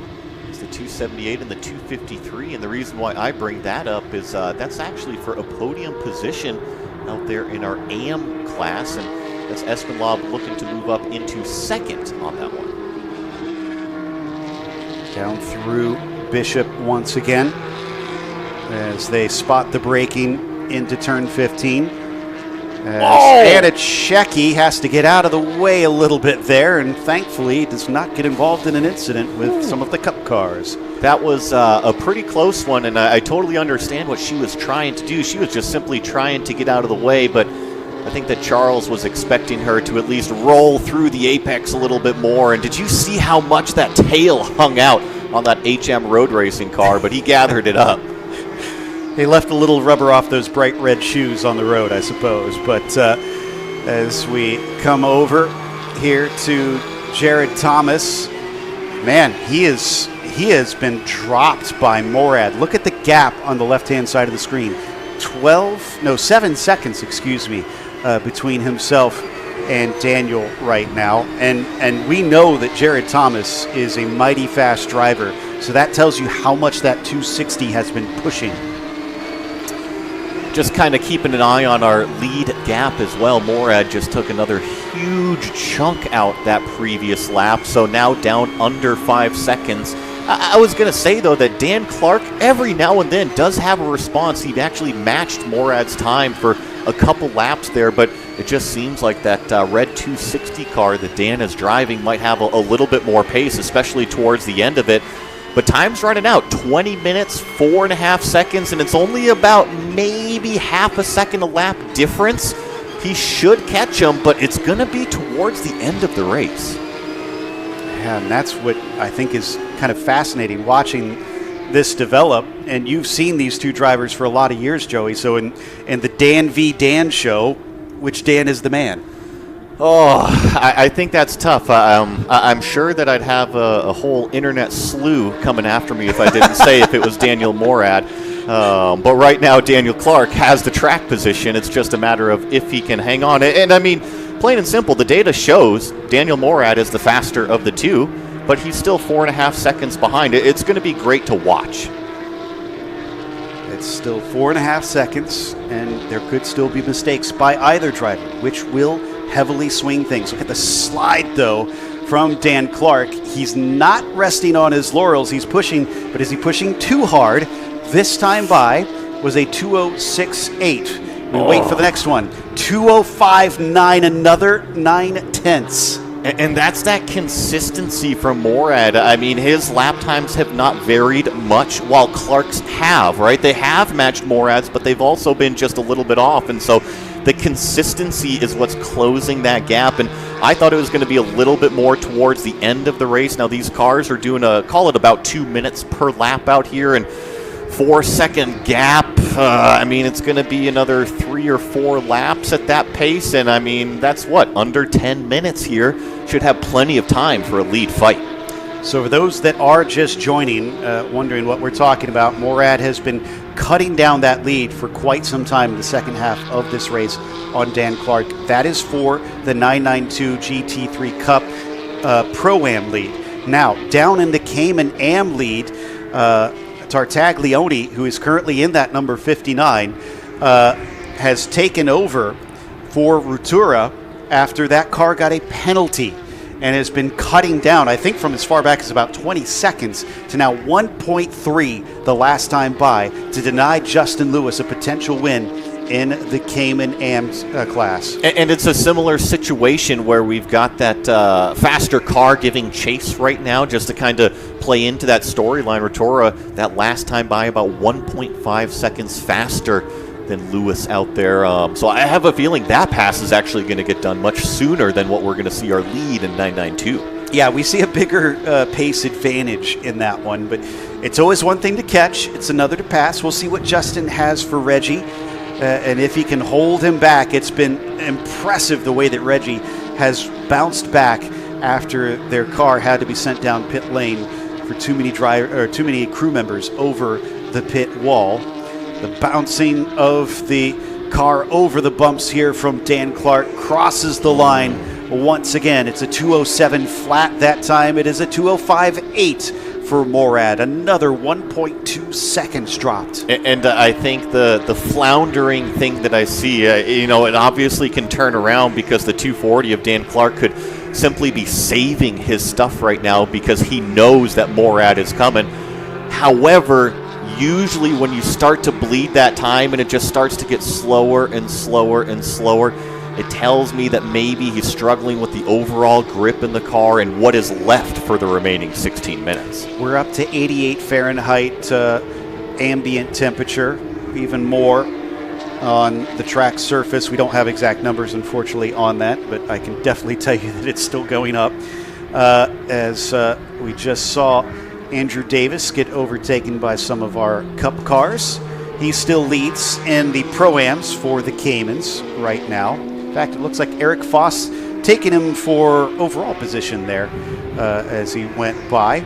But been a great job by both Pelichewski and Davis, since Pelichewski did fall down the order initially on the start, bounced back, came back through the field, took the lead from Greg Checky, and since he's handed over to Andrew, neither of them have looked back. Same type of story with Van Overbeek there in second place. Ever since that he overtook that car from Dan Drowan, moved it up into that second place there and pretty much hasn't looked back either. So props to both of those drivers for working their way through to the pointy end of that Cayman field. And I want to say Anna Checky is not slowing down. She set her personal best fastest lap last time by with 15 minutes left to go in a hot car that has been put through its paces for over an hour now. And still she is finding speed out there. A great showing. It won't be like the back-to-back wins, but it'll be another podium. Some of these 992 cars trying to draft down the Ullman straight here as we come up to just about 15 minutes remaining. And talk about saving the best weather for the last day. We had lots of mixed weather throughout the weekend here. One car just off the pace wide there in turn number 17. It's Yardley, I think. You're right, that is Yardley, because I just saw Estep go by him, and that was extremely wide in 17 for Ryan Yardley. I wonder if there was a mistake in there somewhere. Well, and I see him dropping off the back of Estep here already through turn number 1. So maybe not a mistake, potentially something wrong in the car, we think. Speculation at this point, but it's unusual to see it fall back. Wow. As we're going to have another change of positions, and Yardley gets another one over Estep. That was pretty impressive there. Watching these cars carve that turn number 5, we've seen it a couple times when they've gone side by side, but it really amazes me that when these pros hop in the car, they can really tell it to do what they want, whether it's rotate through the apex or put the power down. They just have a natural feel for what it wants to do. And apologies, that was Estep overtaking David Musial Jr., so that is Estep moving up to 5th at that stage. Here is the 260 of Morad, 1.6 seconds. He sees his target in front of him. How much does that help, Joey, when you can physically look through the windshield and see who you're chasing?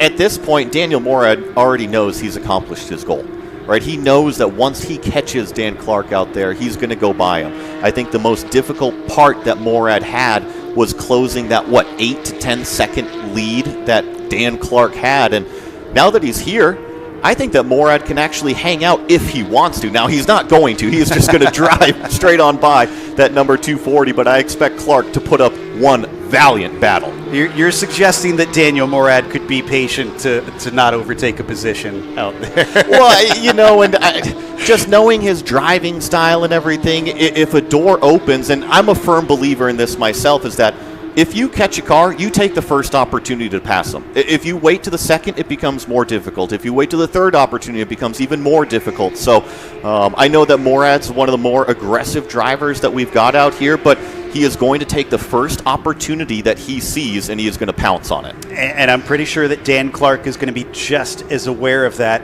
If he can guard that inside line, no doubt he is going to try and cover it off. In fact, coming down that straight, you can see he was just a little bit in the middle there, maybe trying to not give some of that slipstream to Morad farther back as we catch up with more battles here farther back in the field. That's Yardley trying to chase someone, I believe, as we come back now to Daniel Clark. 1.2 seconds between them. It was a loss of 0.8 of a second over the last lap. Morad has chased them down, and Clark is probably well aware at this stage that red car behind him is for position.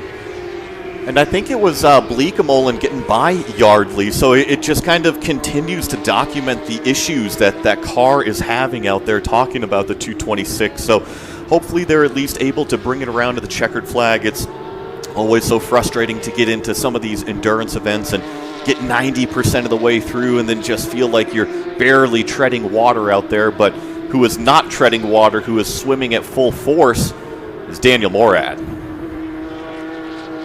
Down the back straight once again. My first experiences with Daniel Morad was in the sim world, actually. Covered a series he competed in, a Canadian series. He is obviously hailed from the north and brought some of his sponsors to do some sim racing.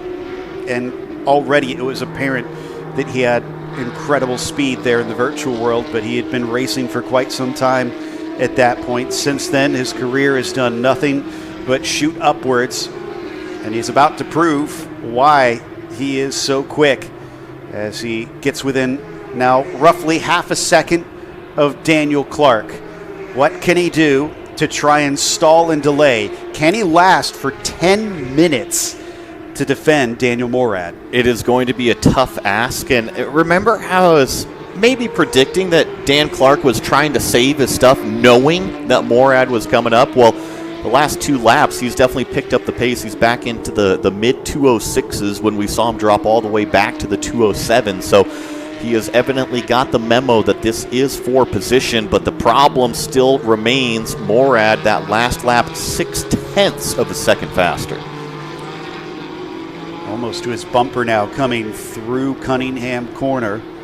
He said he tends to take the first opportunity that shows itself. Where is that going to be? He approaches into Tower, still not close enough this time. Will it maybe be into Sunset Bend? Yeah, that's what I'm thinking. I remember how savvy Morad was through this 15 and 16 complex when he had racers directly in front of him. I think we have a feeling that the Clark car is maybe struggling for just a little bit of overall grip. Let's see the run, the exit of turn number 16. This is when Morad's going to try to fit into the slipstream. Both of them looked pretty solid off the right-hander.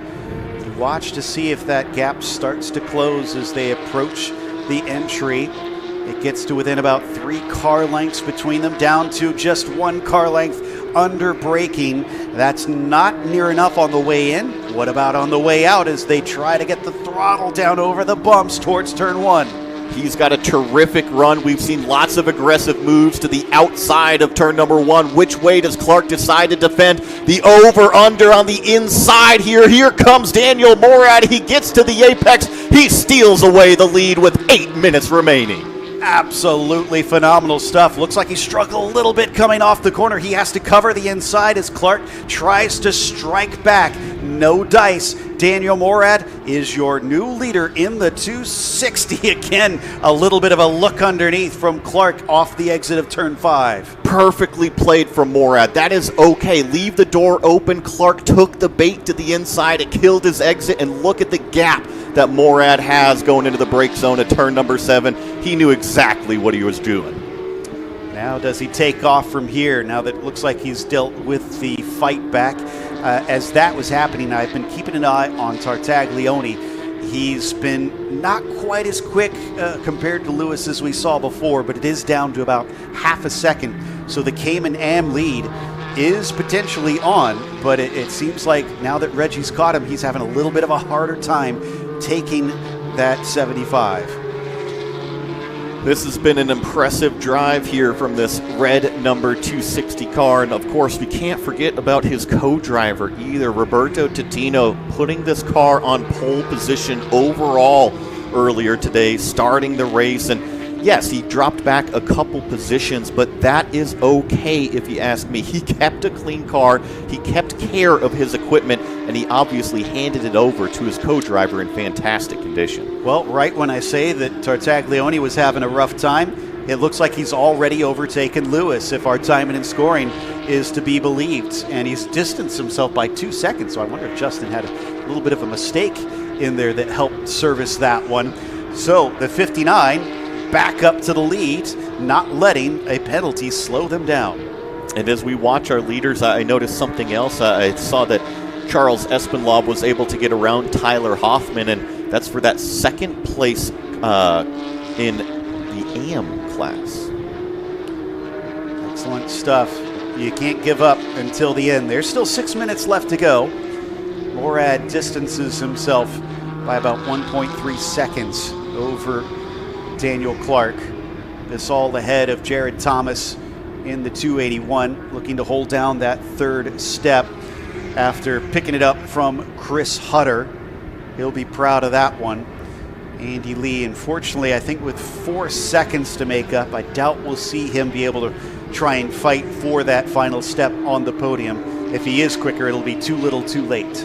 I'm curious to see what kind of lap time our leader puts down here this time by, because remember that last time he was actually making the pass and still able to execute a 207.0. There are a few cars turning some 206s right now, but I have a feeling the next time by, this red and black number 260 is once again going to go to the fastest car on the racetrack. I mean, they already have that fastest lap, and I am just massively impressed with how he's been dealing with this. JDX Racing has put together a rocket ship out there. Took the pole even when it fell off of the lead.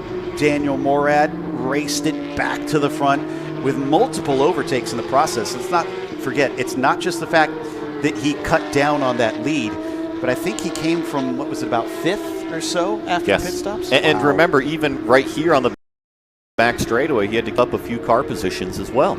Ah, that's true, yeah. They had reverse positions because of some pit exit procedures that they had contravened.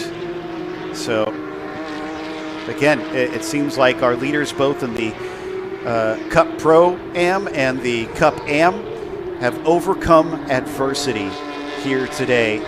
4:41 as they cross the line. I think that's going to be 3 laps to go. Should be right about that, at least by my math. We're just going to have to kind of patiently wait and see, but I think, yeah, it should be about 3 laps to go here. 4 minutes and call it 15 seconds left with our leader in turn number 5. Down through Gurney Bend, still up to about 2 seconds. And like you said, running in the 206s. His quickest lap, I believe, when I saw, was somewhere in the 205s. To me, that says he has pace to spare. I mean, I thought he was going to be the fastest car on the racetrack, and he was the second fastest car on the racetrack, Joe. Only Trenton Estep was, I think, 0.2 faster than him. So I think that he is plenty comfortable out there. He's on cruise control, and cruise control for this driver means dang near perfect. really is. He's coming up on a little bit of traffic here at the end. That's Anicheki doing a good job hopping back into the machine and coming home with what looks to be a third place in the Pro-Ams for the Caymans. And Morad sets along his way and sees a couple other cars just in front of him. Not sure if that's more of the Caymans or if that is, yep, that's another one of our Caymans, and they're just going to hop out of the way. Yeah, I believe that is Justin Lewis out there, that number 75 car. And should be coming up to Tartaglione here momentarily, who hopped in the car from Rotura earlier. As we have a little bit of a battle on our hands here. This is the 231 car. This is Dave Musial Jr. and Jerome Bleekemolen has caught up to him. Yeah, Bleekemolen has got to do it in a hurry, though, I think, because we're down to 2 laps to go when they cross the line here. And he's already got him in his sights. Look at him, he's lining them up, coming down the back straightaway, pops to the inside. Is there overlap? There is not, once we change camera angles there. So it's not going to happen this time by. But what about the run coming out? Look at how tight Bleekemolen holds that car out of 17, while Musial really let it run free out to the outside. But Bleekemolen's got to run down into turn number 1. He fakes to the inside, moves back to the outside. He's going to opt for maybe trying to do an over-under, getting the power down, coming out of turn number 1. He's there. He's to the side of Musial. All he's got to do is outbrake him into turn number 3, move Bleekemolen up into 6th. Smooth move to the inside. He got pinched even as David was doing everything he could. He pulled out the kitchen sink. It just wasn't enough. And Bleekemolen snuck himself into 6th position once again. We're going to complete what looks to be about 43 laps on this race, if the math is right, with a single caution so far, knocking on wood. But not a bad job with the 23 cars starting this race, that we only have 3 of them out and only a single stoppage in the race, while everybody else is able to bring home the checkered flag. We talked about how safe these race cars are, but I mean, talk about how consistent they are, right? And they don't break out there. They just start at the green flag and run as hard as they possibly can. They do tire changes, they fill it up with fuel, and got to remember, these are not the GT3 versions that we typically see at the Sebring 12-hour, the Daytona 24-hour. These are the Cup cars, the 992 class cars that are able to be refueled, able to do these endurance races, and it's fantastic to see the performance lap after lap. Yes, and you make a good point, as the white flag has just been given to Daniel Morad. We are on the final circuit around this track. There he is coming into turn 1 right now. The gap after just passing for P1 a few laps ago is already up to 4.4 seconds and trying to put the 234 a lap down.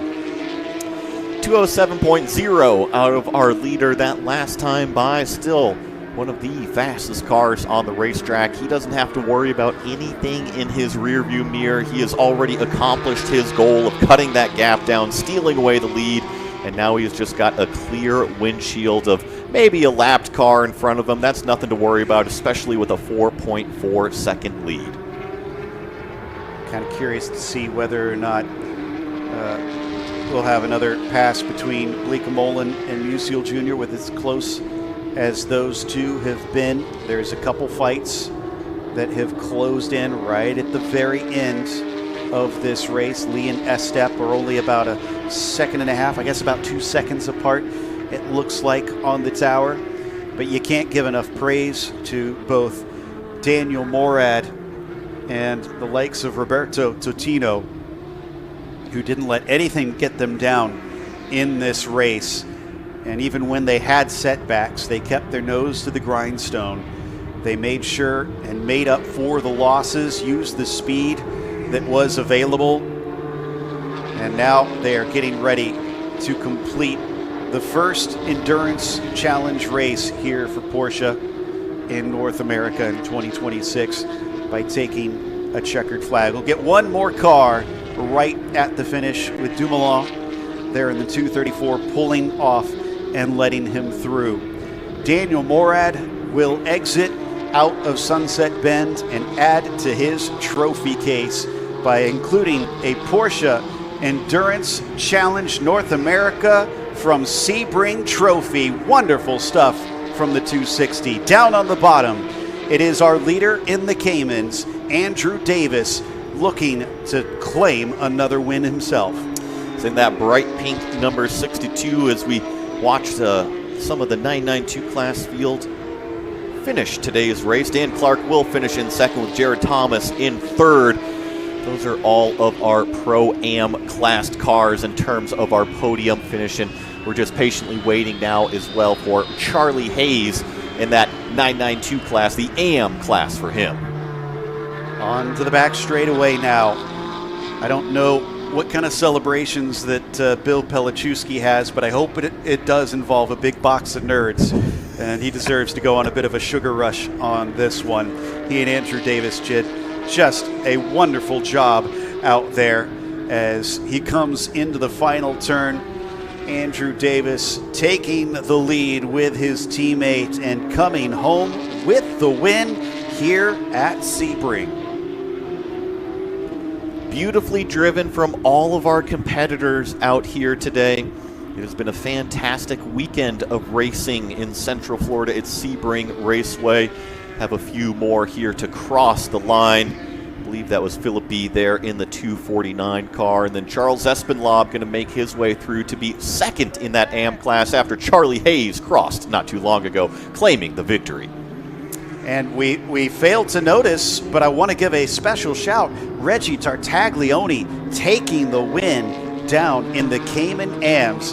Another team that really bounced back and did an incredible job to cut down on Lewis and take that victory. Let's go through our finishing order with Daniel Morad taking the win over Dan Clark, and Jared Thomas finishing in third. Then it was Andy Lee, P4, with Trent Estep in fifth, Blake Gamolin in sixth, and Musial Jr. in seventh. Ryan Yardley comes home in eighth today.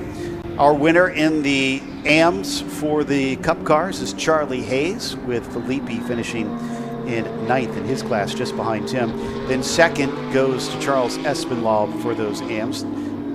Hoffman finishing in third, Vitiello in fourth, then Dumoulin rounding out the last of our finishing drivers in the Cup cars. To the Caymans, it was Andrew Davis winning the Pro-Ams, Van Overbeek in second, and Anichecki finishing third. Foss had to pull in a little bit early at the end of the race and was scored in 18th overall. Reggie Tartaglione taking the win in the Cayman AMs over Justin Lewis, who finished second.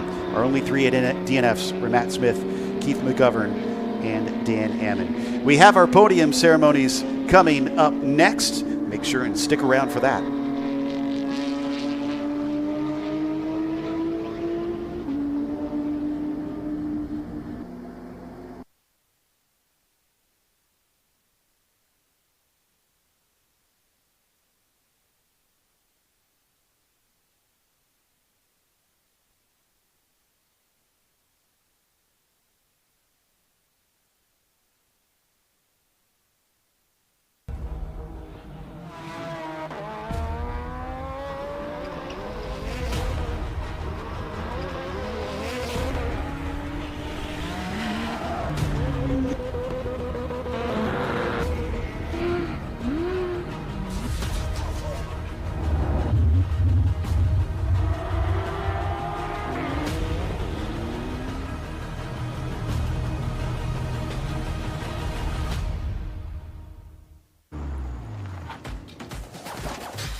Start off with our Cayman AM class.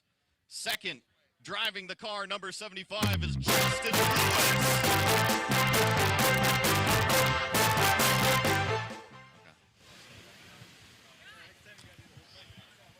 Justin Lewis.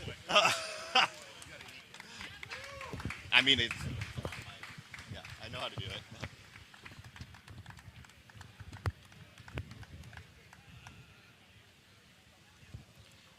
And claiming the victory in the Cayman AM class is car number 59, driven by Tart Ratura and Reggie Tartaglione. Do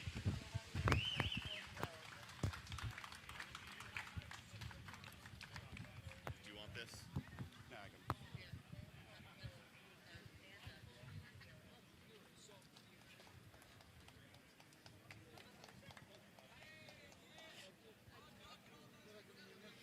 Let's chat with Justin, talk about how that race went.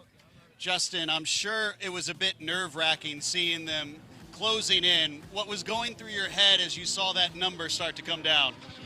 Oh man, I struggled all week here. It's my first time at this track. It's absolutely amazing, but finding speed here, I have a lot of respect for all you that were running down in the 211s, 212s. Like, I just couldn't find it, but we put together a good pit strategy today and bumped us to the lead, and then I was just trying to hang on at the end, and tires were going away a little bit, and I was doing all I had not to mess it up. So, well, it was fun watching you get to race up front, and congratulations on second. And now we'll try and, yeah, we'll do our best to squeeze over here, but oh, we're good. You guys can stay up there. You can stay up there. I can stand down here. Yeah.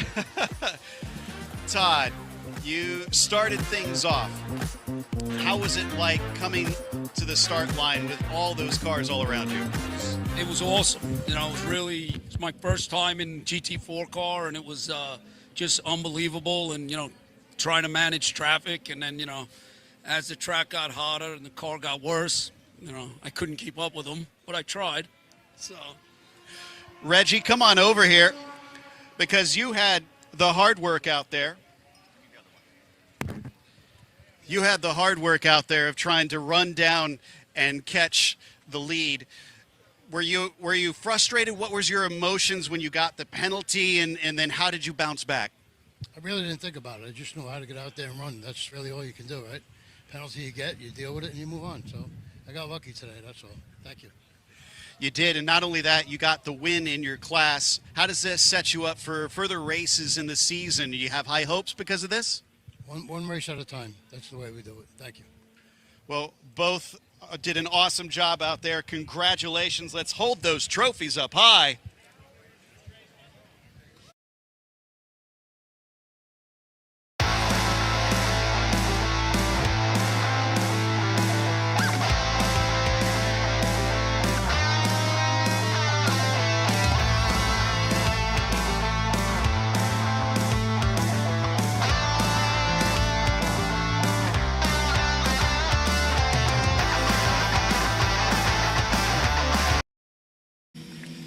And now you can spray some champagne!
And our winners in Cayman Pro-Am driving the Nerds machine, Bill Belichewski and Andrew Davis.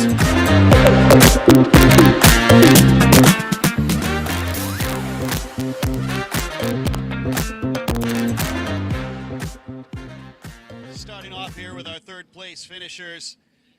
You guys did a great job managing out there. Anna, you inherited a car and had to really deal with a spread out field. How did you keep focused today? It was fun, just kept going, kept it nice and easy, made sure that it was consistent, and yeah, it was just a lot of fun, always fun racing with my dad, so can't complain. And you got to share that car with your daughter once again, but you had to start the race. Was it a lot to take in at the start, especially knowing you had to hold on to it for 100 minutes? No, the start was a lot of fun, but I knew Bill was coming, and I knew I had to try to hold him off as long as I could. But you did a good job, gave us a fun battle. That was our third place finishers, followed by second place here, as we've got Dan Drowan and Taylor Van Overbeek.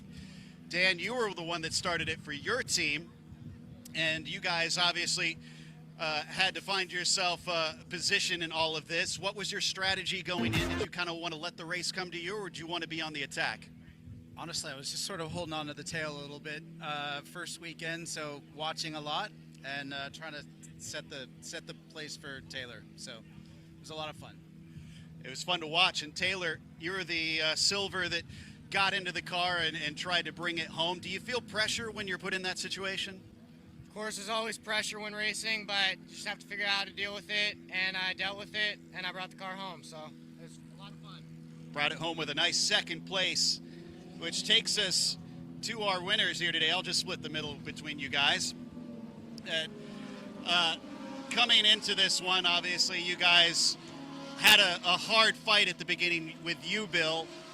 Do you enjoy those battles to try and go for the wins, especially early in the race? No, absolutely. It's just so much fun with good competitors, clean racing. It's like it makes the whole sport what it is, and is actually just really it makes you really present at the moment. I really enjoy it that way, as opposed to just taking off. And I think this was a lot of fun. Frankly, a good fight with all our competitors. So I really enjoyed it. And I want to thank Kelly Moss and my coach and the co-driver Andrew Davis as well for a great weekend. And Andrew, working with him, obviously you've probably done a lot to try and help bring him up. Are you proud of what you've seen out of Bill so far? Oh, immensely proud. Bill and I have worked together for so long, and just the progress over the years has been astounding. Proud of Kelly Moss as well. I can't ask for a better team and family to race with. So thankful of Porsche and USAC and everybody that puts on these events. They're so much fun. Once again, I found myself competing against the son of another driver that I've competed with in the past for years over here, but I guess that means I've got a little bit of staying power, but it's a lot of fun. Just thanks to everybody. The competition's great. The cars are fun. The tracks we go to are outstanding as well, so thanks to everybody. Bill, we kind of joked that maybe you guys should find a celebration with a big box of nerds. Have you ever thought about that? Everybody's eating the nerds as well because they're in the paddock, so they're gone already by the time we get here. So, We'll have to get some more then. Congratulations to both of you. That's our winners here in the Cayman Pro-Ams. Your little hat dance if you want.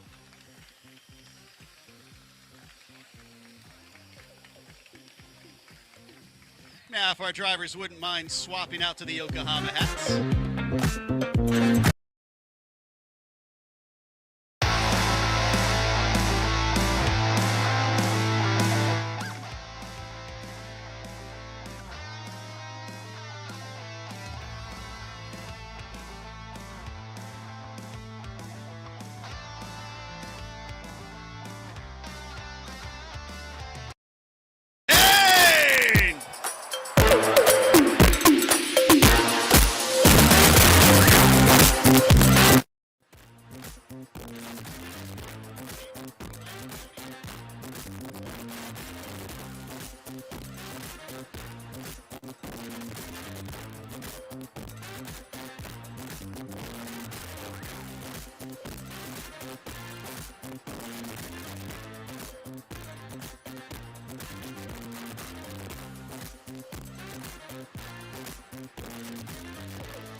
Next up, we are going to be moving over to our 992 AM class.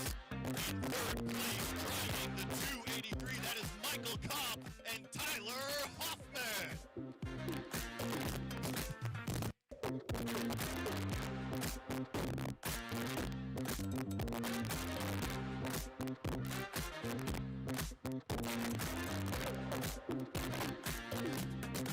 And finishing in second place, driving car number 278, it is Henry Marshall and Charles Espinlaw.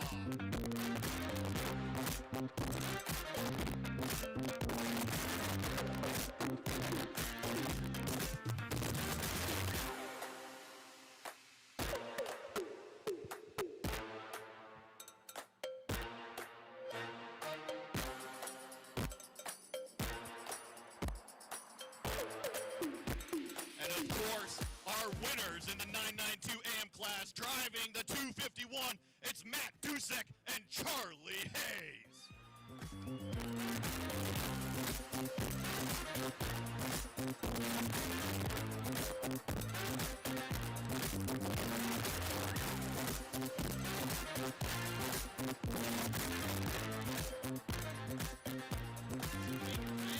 For this podium, talking to the third place finishers.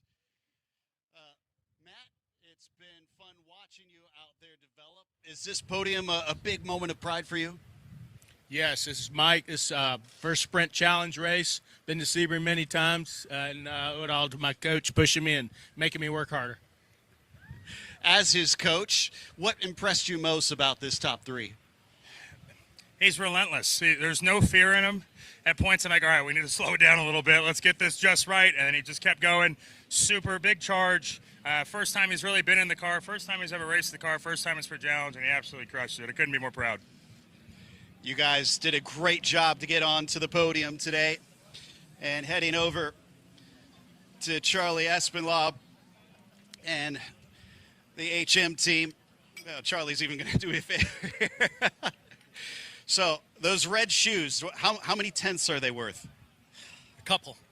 Obviously, we look really good in there. It was everything I could do with those red shoes to keep up and get by Tyler there. He did a great job. You know, hats off to the team, HM Road Racing Development. My excellent co-driver, Henry, did an awesome job. And, you know, we're looking forward to the fight for the championship. And Henry, you had to start things off for this team. You were in the thick of the pack. What's the experience like when you've got all these flat sixes screaming around you? That's the music of the gods. Great experience. Nothing like it. Super fun. Well, once again, you guys were awesome for getting that second place today, but the victory is going to be going to Mr. Dusek up here at the front. Guys, you guys kind of inherited the lead a little bit, but when that settled in, what was the resolve? Was it easy to slip into the rhythm? It was just having fun, and I want to take a moment to thank this incredible guy. Charlie Hayes, one of a kind. Couldn't have done it without him. And Thomas Merrill, my coach, and the whole crew at Charlie Hayes Racing, fabulous people. My life changed when I met Charlie. So great job, Charlie. Charlie, you've seen a lot of success this weekend with your team. Does this top the list, or is it hard to rank them? Yeah, certainly no way to rank how the weekend went, so still kind of in shock, but we're rolling with it. So it's awesome to finally get to share a car with Matt, because he's one of the first that I started working with when we went on to start this business, and so tons of fun to share the car with him. Super stoked on the group, the team. We have a ton of fun working, and then I get to do this on the last day and win for Matt. So, and the guys, that's what we're here for. Well, you guys respect the bumps. Are you relieved to head to a freshly repaved Sonoma to maybe get a little bit smoother? Sonoma's going to be a blast. Going to be lots of fun. I'll miss these bumps. Some drivers will miss them, some won't, but these drivers will be happy to get to celebrate. Let's hold those trophies high.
Roberto Totino and Daniel Mora.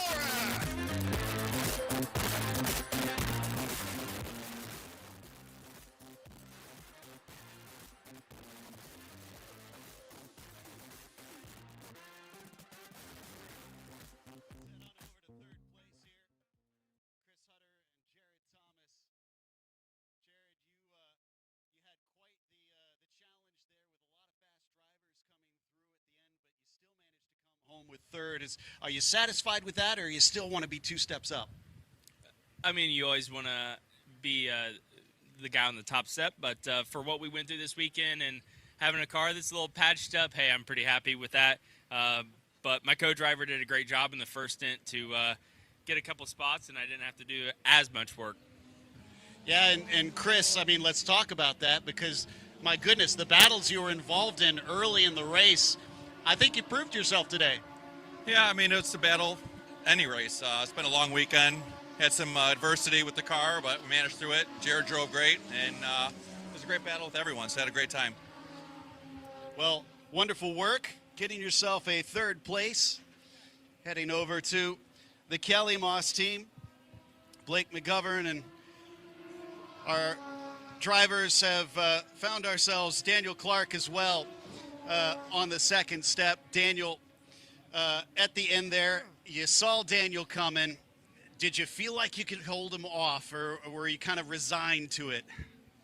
Yeah, just try to do everything you can, really. It's nice to be in the lead, but then it's never nice to be hunted, and you get used to it. You just give everything you have, and you hope for the best. Blake did such a great job in stint 1. I had an idea that I was probably going to be the one being hunted. Thanks to his great stint, he did a fantastic job. So it is what it is. You try to just hang on. You never know what's going to happen until the checkered flag. So thanks to Blake McGovern and Keith McGovern and everyone at Kelly Moss did a great job. It's been fantastic to come back and race again, and with such great competition. So I've enjoyed it. Well, Mr. McGovern, let's talk about that stint. He seems to think you did a pretty good job moving yourself to the front. Do you feel like there was improvement there that could bring you to the top step, or are you pretty pleased? Yeah, no, it was a great race. Had a bad start, lost 2 positions off the start, so had a little bit of work ahead of me, but was able to get up to second, was super happy with it, get a little gap to third and fourth, and then was just kind of trying to hold and give Dan the car in a good spot. Kelly Moss was able to do an amazing pit stop where we made up a few seconds on the first place car to put Dan in a good position to get the lead, and great race by Dan, and had a lot of fun. It looked fun. I'm sure you would have liked the top spot, but you gave us some entertainment, and so did the likes of Roberto Tutino and Daniel Morad. Roberto, we're going to start with you. You had this one on pole at the beginning. You slipped back a little bit. Did you guys feel confident, even with a few losses of position, that you'd come away in this top spot? Not really. Yeah, so I had a great start, and coming out of tower, I almost lost it. And then, honestly, I just got a little bit scared after that, so I backed off a bit. So, I mean, we were still in a decent position coming into the pits, but I knew Dan had a lot of work to do. So, yeah, I mean, he did a great drive. Hats off to him. I mean, emerging from the pits, I think we saw it was in 5th place. You sound, from your response there, like you were very confident you could make it up. Yeah, I mean, I didn't really have any doubts. Thing is, like, we didn't really do a lot of testing, but considering Roberto's been out of the car for 10 months, it doesn't really look like it. We're going to do a lot more work off the track, and put some more laps in on the sim. But yeah, JDX gave us a good car today. It was. I don't want to say it's easy, because racing a car is never easy, but they made it quite easy, and Roberto did an awesome job. His job is probably the hardest, because the beginning of the race is hectic. You have to keep the car clean, get to the pit stop, and that's endurance racing. So yeah, great job all around, and really honestly happy. First weekend. Well, and I think he makes a good point. You took the pole position, we have to remember, so the speed is there, and you and the car. Does that give you confidence heading off to Sonoma? Yeah, we are on a pretty tight budget, so we came using old tires from last year, and we had good pace. So I think we're pretty confident. We accept sponsorship, by the way, for tires, for testing. In case anyone there on the live broadcast is watching, in the paddock, we accept. Our doors are open. I like that. Ever the professional. There, Daniel Morad and Roberto Tutino. Let's hold up those trophies again.